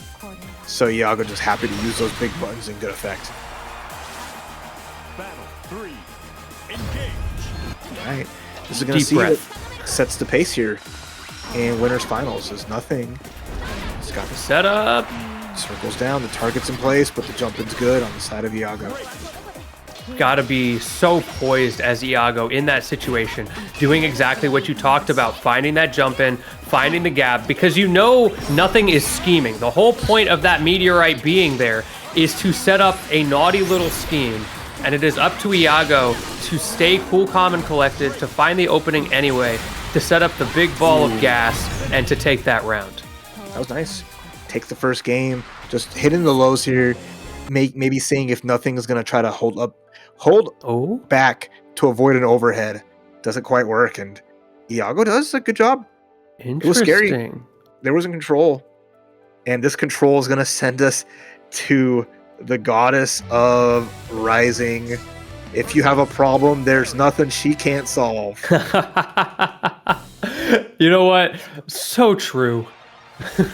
So true. I could see Zero smiling in the background right now. See his character come out. She, you know, winner of Evo on the side of Fujikoko, Space. you know, we see a lot of her do good. So she's definitely been the character of all time right now. And we're immediately seeing some of the reasons why. Things like that riding free, able to zone break. And then when you do a get in, you have to respect that close light, all of the pressure setups that she has to keep herself plus. But critically, Iago is not getting blown up by that riding free. A little bit of a miss space there. Great call out from Iago. Ooh, another call out. And a tip. Tip Czar 14. Thank you, Fiso Zvikol. I have no idea what Czar 14 is, but that's awesome. You know what? So true, bestie. Czar 14 all the way. You're so right. I love how I mentioned space, and then Space Sama is just here alongside Virum. Shout out to the EU Granblue Army. Y'all are awesome. Oh, that was a rough DP. A little bit preemptive there instead of reactive. And you paid the price. Iago, not deterred by your character swap, has the answers anyway. You may have to play a different game plan, but you've got a lot of the same tools to do it. Okay. Nice shot from Beppo. Beppo again coming through the hoop, keeping Beatrix on her toes. But if I don't get in, but when I do get in. That setup there was dirty with the GG as well. Playing ping pong with it. You might have been able to riding free your way through, but at what cost? Empty jump, trying to bait something, goes for the cold shoulder, and baiting again with that skybound art. It's gonna get you back in the game, but you need a little bit more. Cha! 60%, stay blessed. A couple of 6-6Ls are coming through. The up back. Iago Waitin has to be very careful here in the run-up uppercut. Said sayonara, please press anything. What a call out. That's so risky. You bet your entire round. You bet game 2 on that one read. It seems like nothing is starting to find the answers. Maybe starting to warm up with a different character. Nothing's letting it rip. Again, they're not nothing for a reason, because they got nothing to lose. Almost had to dodge and a small punish on the Brave counter, but the tech from nothing was phenomenal. We're seeing such a preference for that riding free as an approach option, mixing that in with the dash close light. Things like the Thunderbird not really trying to get over Iago's pressure, and part of that might just be because of how good the anti-airs have been. Despite the fact that Ferry is not historically great at anti-airing, Iago in particular has been so consistent. Yep, there you go. Did the ball get a breakpoint back? Super? Yeah. This is big for Iago. Just wants to get that space and be able to do one more Brave counter. Has to be careful here. We have the clock ready to go. One EX riding free. Instead, it's the double. Went for a DP, bet the farm. But unfortunately, it looks like this season of crops is going to be a bad one. That's the way it goes. Living and dying by those hard reads. We've seen 3 of those crazy DPs, and unfortunately so far only one of them has worked out. And we might be seeing another character switch from Nothing, who seems a little bit, I'll be honest, lost right now. I mean, some of the options have worked. The Beatrix and the Galleon have both gotten around. They've just not been able to close out. So we see the tried and true. Ladiva. If you're going to go down, you go down with your bread and butter. All right, fair enough. We do have to remember, of course, this is winner's side. So if you're Nothing, part of this is getting information, thinking about grand finals. If you do have to come through from loser's side, of course, having the confidence in yourself to win your loser's match to get there, you will have more data on what characters felt what way against Iago today. Ladiva's looking pretty good. I swear, if Nothing swaps characters twice and then goes for like a crazy reverse 3-0 run with Ladiva. I mean, we have seen crazy comebacks. We've seen many a different chapter in this story, but this is one that I've seen before. The big ball comes through, a break points out there, and Iago says it's time to hold a neutral. Yeah, go my son. And right now, Iago is starting to answer back, trying to chip out, but nothing gets that big SPD. It's one of those situations where you're so low health that that SPD is super over the top, so your opponent doesn't really expect it. All right, scary spot here. Nothing though again, around on their board. And thank you for putting that out. I actually looked that up, and yeah, thank you for the 14 South African Rand $1. That's awesome. Wow. I learned something today. That's what that ZAR stands for. Very cool. Yeah, appreciate the support. And I also appreciate these spinning pile drivers from nothing, forcing the BP usage to reset the neutral. Ooh. And this is looking like all Ladiva all the time. Her loyal fans absolutely thrilled with the gameplay we're seeing as nothing brings it back 1-2. All right, that's the start. 1 round can turn into 2, can turn into 3. Can Iago hold the fort down? They told Ryazo, I ain't going to losers. I'm taking this whole thing. You will not see me in that bracket if it's the last thing I do. Beppo setups, GG setups, not working for Iago. Nothing, just doing all these empty jumps in neutral, and Iago has not been able to react quickly enough to punish it, which gives nothing an opportunity to slowly walk you down. Holy block string. All right, run up 6-6L one more time, extracting a brave point. Iago all this room here, is pretty content to play this little full screen game once more. So just jumping over the hurdles, the dodge on GG doesn't quite work out, sadly. And now Iago gonna get put on match point with one more slap. Oh, what a trade. Funny little interaction there as Iago manages to get it because of the massive health lead, bringing us back to what you said, match point. Another great call out from Iago on that anti-air. Maybe hasn't been good at dealing with the jump-ins from far away, but up close, that has hit every single time. All right, break points out. That's 1 spent. At least know Iago's game plan. They will farm their own. They will keep their break points in their pocket, spend them, get some back, has the ball ready to go. Any moment now. The clash, hold on.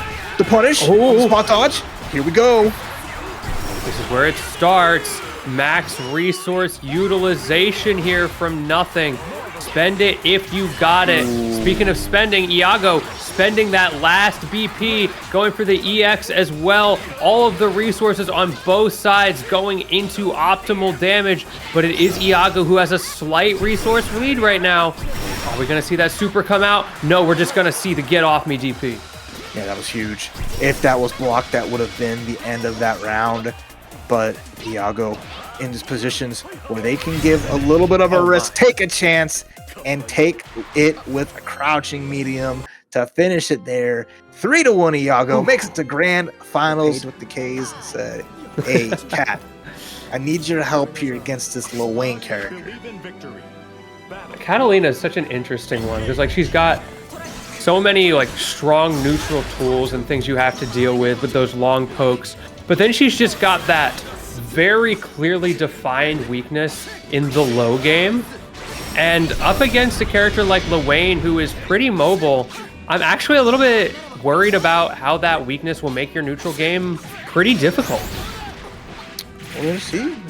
Weakness doesn't look like to be part of Satoshi's vocabulary at the moment, as they have this great screen position, get some counter hits here and there, and have just been unrelenting.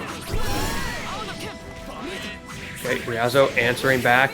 I don't care if I don't have lows because I have got massive mids, and of course has that shield that you've got to contend with. Sato has to be very careful of how do I deal with the light wall, especially in these kinds of block strings, because you know that is on Ryazo's mind, and what the timing! The timing was insane there. And the gap gets blown up. Awesome sauce there, not gonna make a safe pressure string. Ryazo finds the SBA right in between, takes that first round. Well done. Okay, punishes there. The thrust not going to be good in that situation. The 6-6L takes out both the bros. And a nice ult, no extension, but it gets Catalina in. Okay, great start here with the throw, going for the jump in. Sato forced to respect it. Speaking of respecting, Ryazo respecting that wheel. That's something that Sato's gonna have to recognize. Like, wait a minute, Ryazo's not very comfortable against this wheel. I can abuse that. We shall see how it goes. The wheel again, though, gets a hit. Trading EX for ultimate. Setup is here. Another brave reversal. And the jump out. Oh, what a call out. Oh, gets a combo? Almost.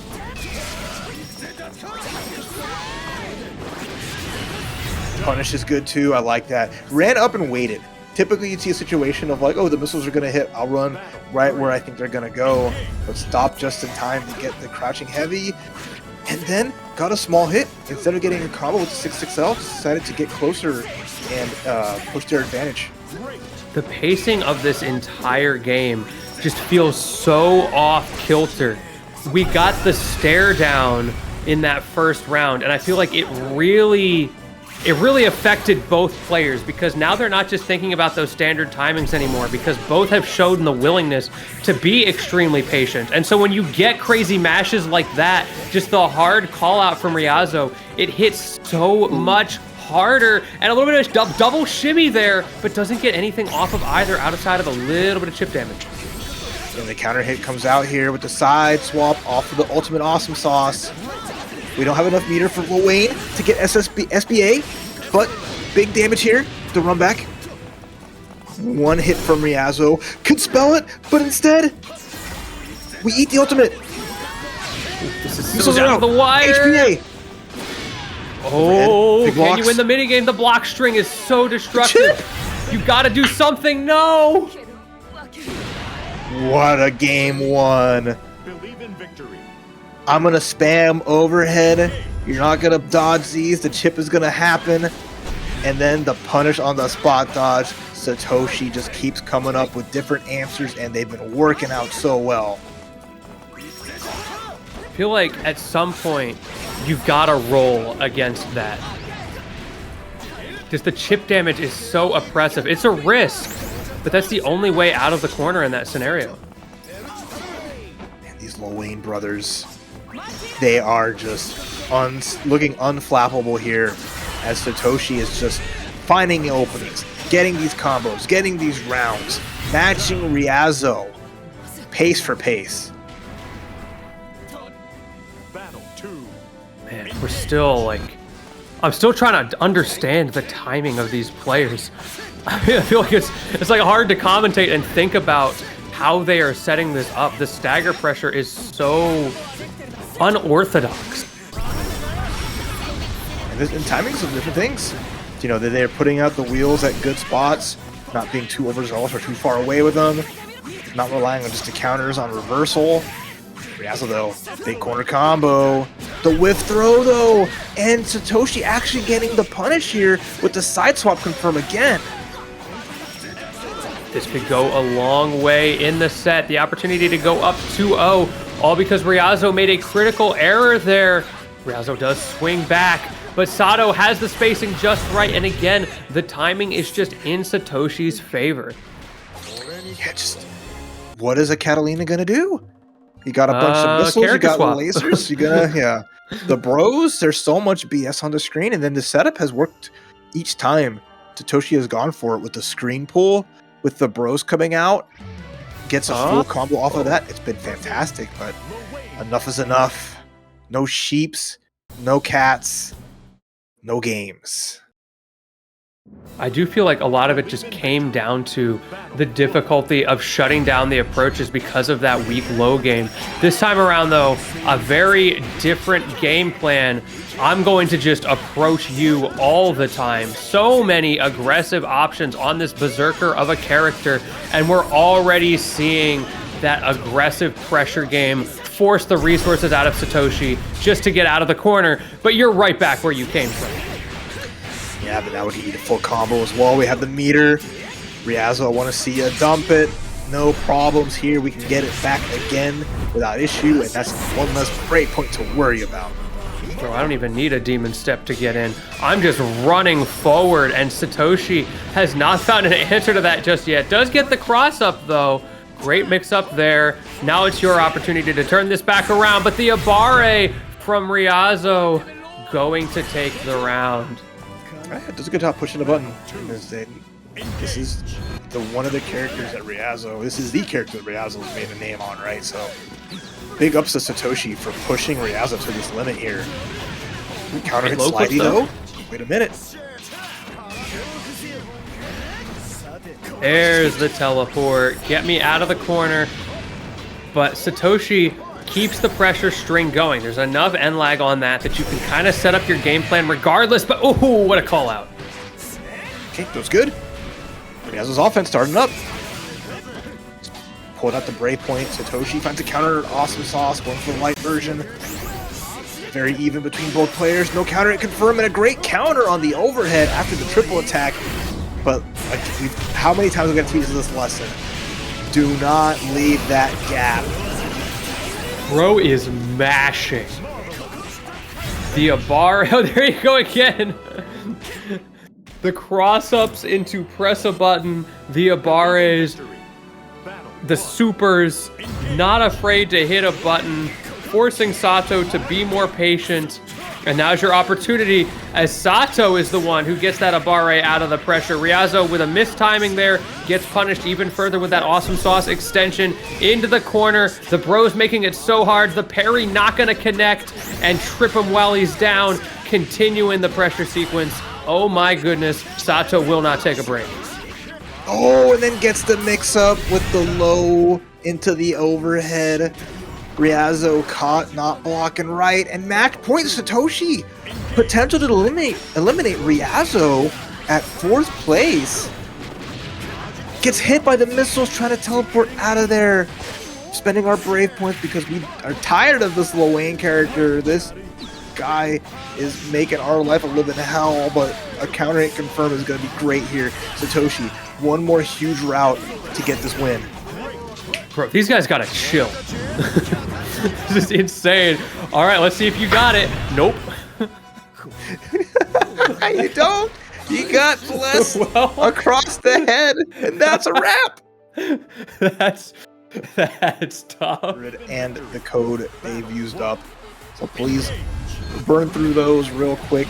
And as we're gonna burn through our losers finals, Satoshi Lowain versus Nothing Galleon. Let's go. I love that we're seeing more of the Galleon. I think this character is so cool. We talked about it earlier, very unique. Someone in chat pointed out that there's an NPC character that lines up kind of similarly, but for the most part, you don't tend to see this kind of character in a modern fighting game. Super fun. Jump right into the ultimate grab, get Clap him up. Clapped up. The giant fist. We get our best impression of specific Blaze Blue Witch. Of course, shout out my wife on the screen. We're back in the mini game dimension. Look at the health on Satoshi. You better pray he doesn't know the mini game. Unfortunately, he does. Now you're in Magic Pixel territory. Great spot dodge to stay alive, though. How are we still in this? Okay, we're fine. Oh my goodness. Gotta hit him with that Titan. You know punch. Nothing was sweating. Okay, run under though. Target in place. The Looney Tunes target. There is something gonna land there if you're not careful. I can hear the sound effect in my head. That's a pretty good impression. Okay. Let's see if that gives Nothing the power that they need to close out this stock. Right now, Satoshi looking pretty good. The round's going the other way. Yeah, you were called out as a Smash commentator. Yeah, I know. I just said stock. I'm like, oh no. I outed myself. I got. Oh, it's all good fun. Like the bros are having a good time. Nice anti-air. Okay, hold on. Should go around here, no problem.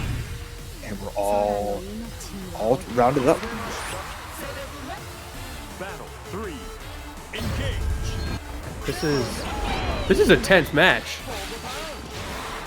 so many mix-ups that have yet to be played. I feel like that's a key factor here, especially on the side of a character like Galleon, who has so many specials, so many options, and so many terrifying setups that you can't just learn your opponent's level 1 game plan in this first round, in this first game.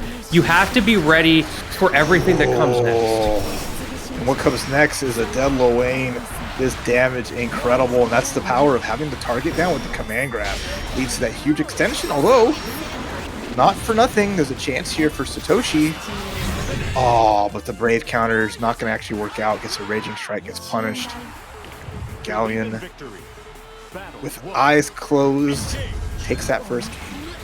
When you know bro commentates Smash, but you can't prove it. I don't know what you're talking about. I have no idea what you're talking about. and we know Vera. There is no hate. It was just funny. Just to hear that word after. It's so fun. A little bit of a Freudian slip, I guess.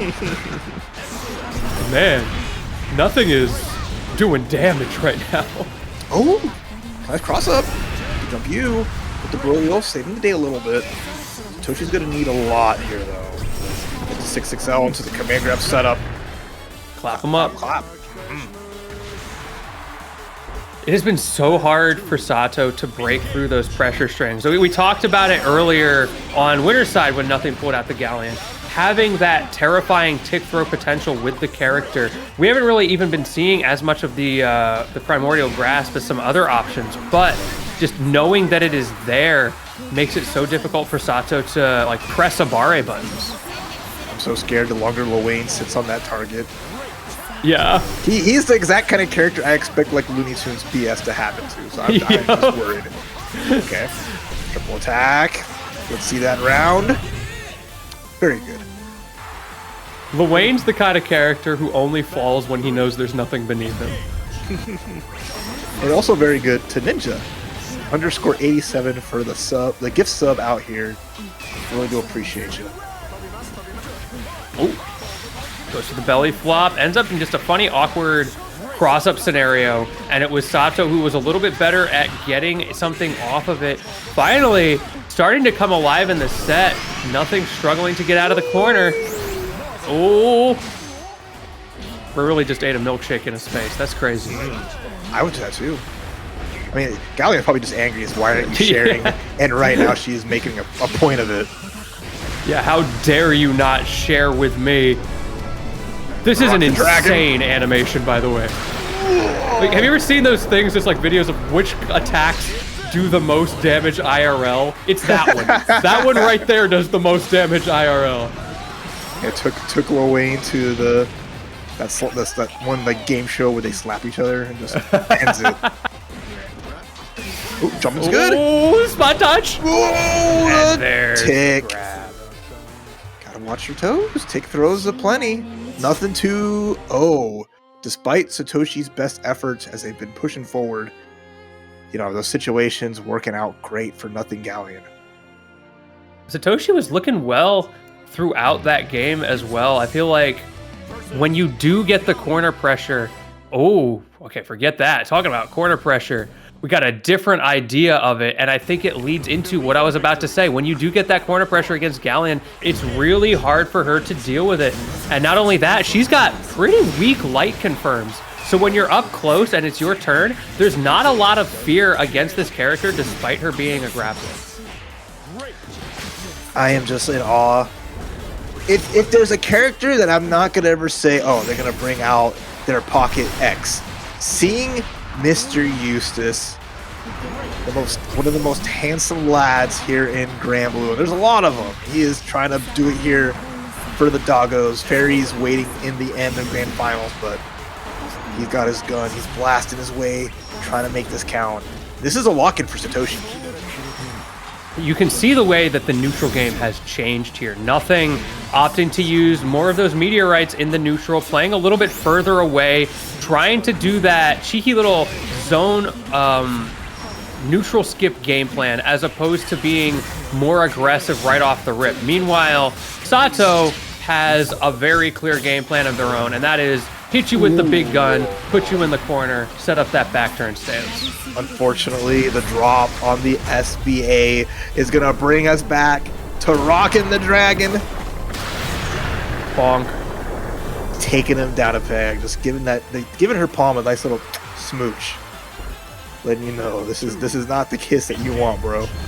We should just like leave him in the rock. Like that should do enough, right? Just leave him there and leave. You don't have to keep fighting. Like, bro's cooked. He's not getting out of there. She took all the time to turn into a giant dragon. You know what? That's true.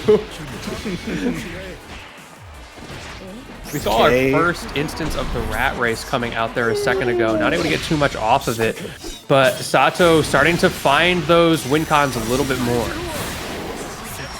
Okay, there's the red grenade. Just to keep some advantage here. And we're doing another good lead, but we saw what happened last time, so Toshi gotta keep it tight. Or else Gallion's gonna come out with a big slap. Nice shot. Yeah, that was a great catch. Battle 3. This Eustace character is so safe in the neutral, and that is something that Satoshi is taking to the bank, forcing Nothing to play cautious, to commit to those openings. Finally gets one, gets the command grab there, but it's not going to lead to too much because Satoshi's able to just get out and reset the neutral. Yeah.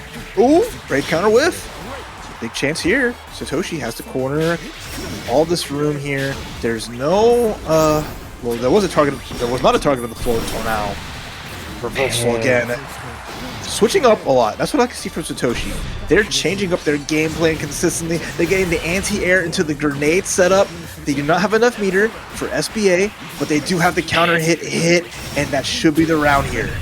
The bait and punish game from Satoshi. We just saw a great example of it there with the Will of the Earth coming out from Nothing, who felt obligated, like, I've got to press some sort of button to make something happen here. I'm down in health. And Satoshi was so ready for it, so perfectly spaced, and then creating checkmate scenarios in the corner. Absolute masterclass in shutting down that game plan from Nothing. But you took down the Galleon. But we have our next potential character coming up on the side of the Silksong player. Will it be the Beatrix again? Will Ladiva come through to finish the job? I'm betting Ladiva. Ladiva was the one that worked well on winner's side, even though statistics say it'll be the harder one. So if I'm Nothing here, I'm remembering that. I'm thinking I should just go to the tried and true, see if that's going to work for me. Be confident in my skill as a player. We'll see. We'll see. Against the Eustace, and each pick can be an interesting one. Oh, yeah, it's a hard matchup. Mm-hmm. But just happy to see Eustace. Eustace in a top 8, and it's not like Insurgent or other such players. Just doing a really cool job showcasing this character, and with a lot of bravery. I mean, those ultimate DPs definitely was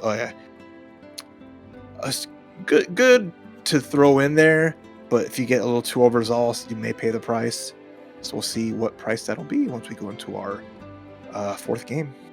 In the meantime, thank you all for continuing to use those Matcherino codes. Thank you to those who are pushing them in the chat. It would be awesome if we could see all of those used by the end of this tournament. We've got 5 left. Fruity is saying, let's see if we can run through those, make sure that we get the maximum prize pool for everybody involved. And of course, if y'all want to sweeten the pot a little bit more, we will always be grateful. Mm-hmm. All right, so the timer is ticking. And we are thinking. We're locking in Ladiva. Silksong player got through to this point with this Ladiva. Sorry for the delay, as polite. And now we'll see, can the Eustace get through this grappler army on the side of Nothing? Thank you, Goon, for the raid as well. Welcome, everybody. We are in losers finals right now. Had a little bit of a break there where Nothing was taking a deep breath. Does opt to go for the tried and true. The matchup may be hard, but the skill is there. Nothing is impossible. And we're already seeing the vortex start. No, Nothing is inevitable. It looks like the start of this round, but Satoshi fighting back with it. This is good. You have a lot of great long-range tools. You have little things you need to try to keep Ladiva at bay, but if you spend those brave points, you're just making life a little bit better for Nothing here. Ooh, the whiff! Hold on. I can't believe that whiffed. The spacing from Satoshi. Absolutely perfect there. There's the rat race pressure as well. There's the back turn stance. We're talking about the crazy plus on block prowess of that setup. Have another rat race. Have more high-low pressure. Eventually, surely, Satoshi will find a way through. Or so will nothing. Thank you for spending all your BP. Here is a finishing combo that's going to just send us potential match point. We've seen this win con from nothing before. Get Satoshi to spend those BP on the headbutts, just like you did when you were on winner's side. And once they do, you have one more opportunity to get in. And when you get that combo started, it's just the entire health bar. What's worked out so well for nothing, it's been these counter hit grave counters. Getting the hard knockdown, ensuring that they have a chance to start their offense has meant so much. Right now, Satoshi's on their last legs. Nice reversal against the ultimate lariat, but you're going to need so much more. That's a start. First big rat race extension that we've seen goes to show why that move is so prioritized by Satoshi in the block strings. Okay. That gets away with it. Oh, that's unsafe. The red grenade didn't come through to help out, and with that, nothing. 3-1 eliminates Satoshi at third place here at TNS. An unfortunate circumstance when that one just grenade doesn't do thing that has been working, including against Iago. The one game that nothing won was with this Ladiva. So as we get into grand finals, we might as well start with the tried and true. Let's see what happens in the run back. It was 3-1 Iago's favor winner's side, but it is not over yet, as nothing is off to a great start.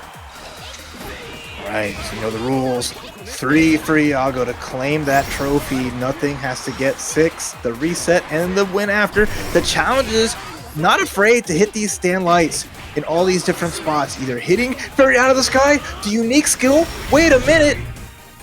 Just tossed Ferry up into the air like she was like a little baby. Ups-a-daisy. And sayonara. I think nothing's awake. The sleeper agent has activated, and it only wants one thing, and that is big buttons. As the Oki transfers into another EX SPD. So much to worry about for Iago, just opting for the BC. Gets counter hit, trying to Abare out, and now welcome back to the headbutt dimension. Oh, and then we get the leg drop into the weight on the Brave counter, beating the buttons and getting the meaty. What a quick game one. Nothing on the board already.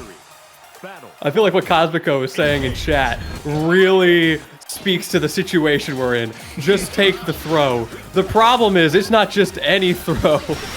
It is an SPD from Ladiva, so you only get to take so many of those, and Iago is really struggling to get it right in that risk-reward game plan.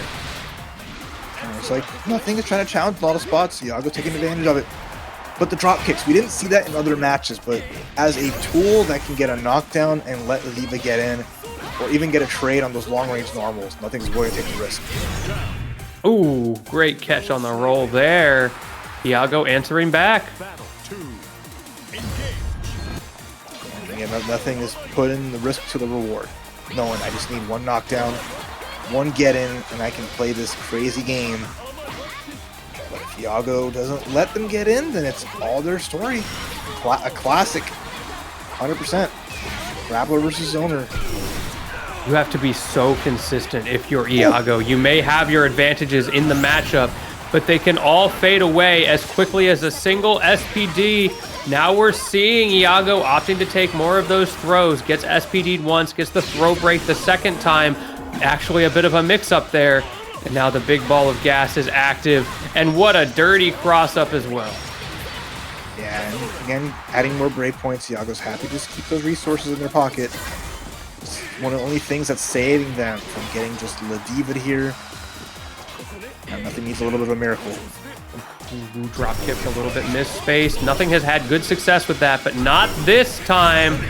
And such a tough situation for Nothing, who just gets pressured into oblivion, magic pixeled into being forced to press a button, and Iago just smacked him real quick. Okay, 1-1. Iago's awake now themselves. They had a couple of games to kind of just sit and chill, and they're like, okay, hold on. It's time to lick in. Well, let's see how far that takes us here as Ladiva trying desperately. We saw this on winner's side.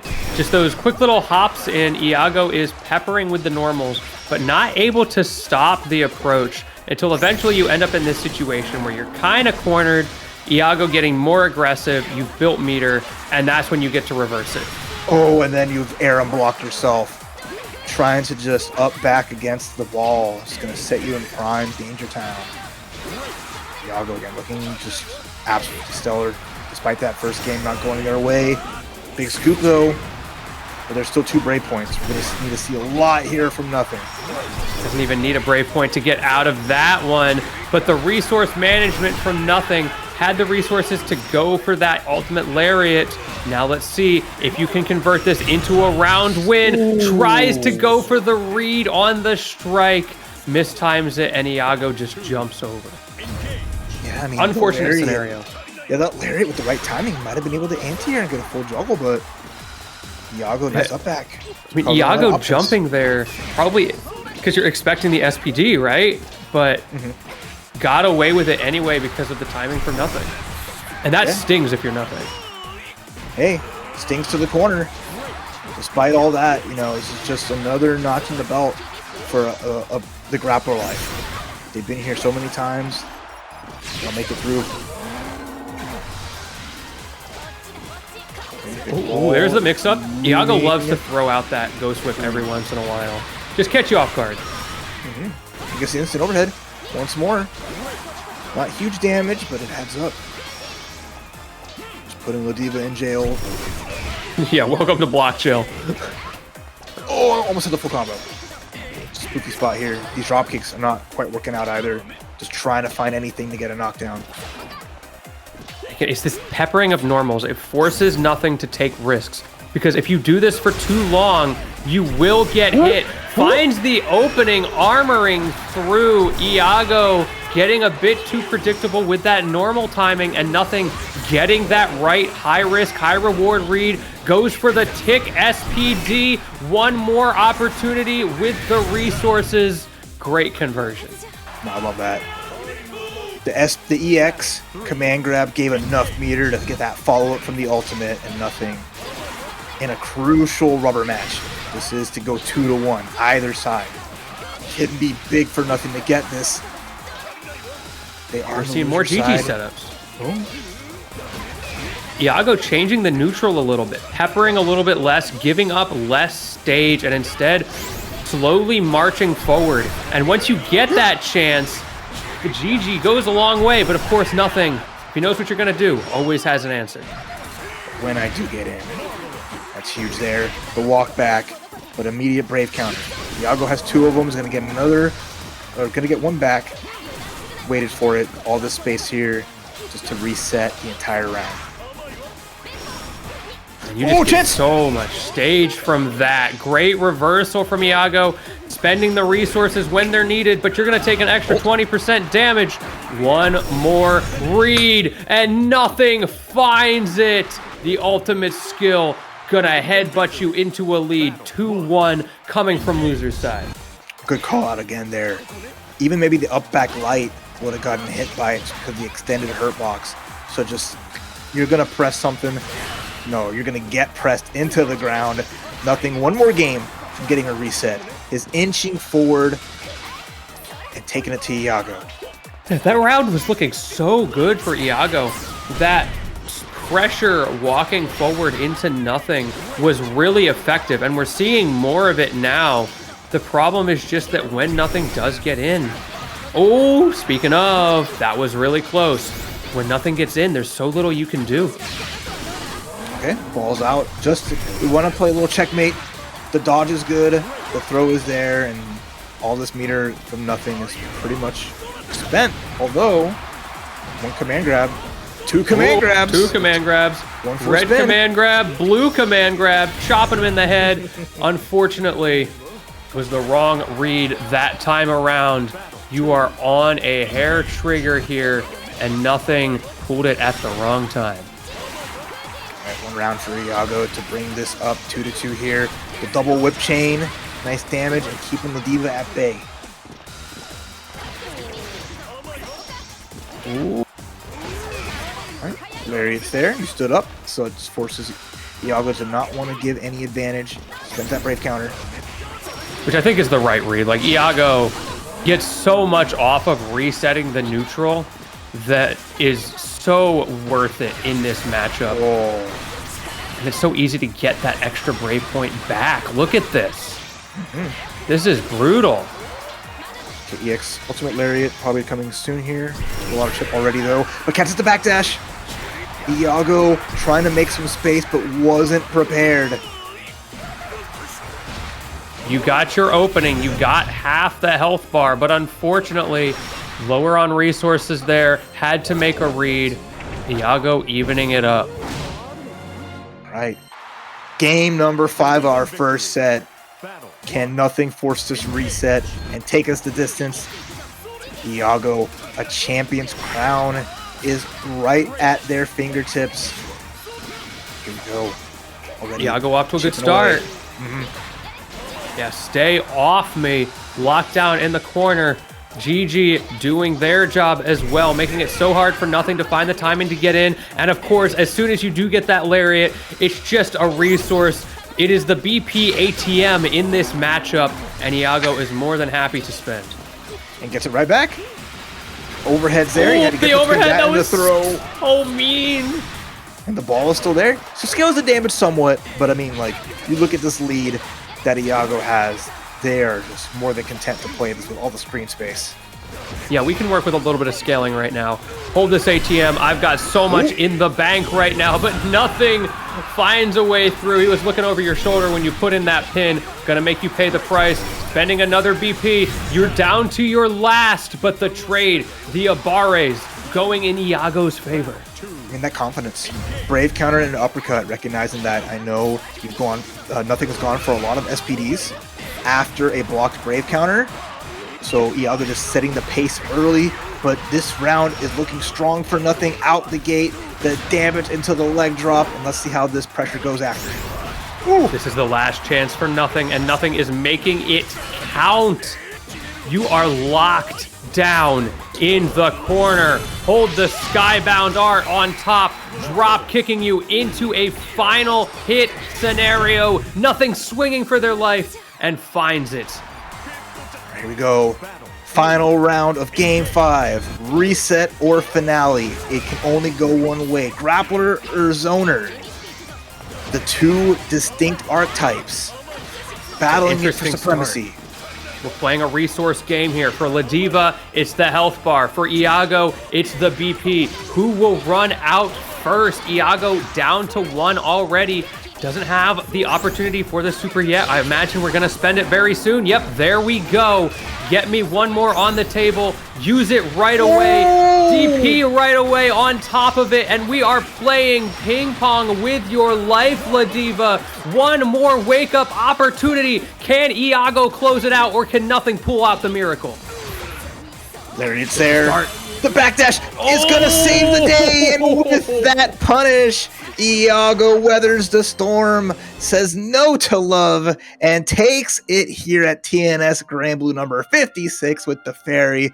Big ups to them as the Hail Mary from nothing misses the mark, but lands them in second place.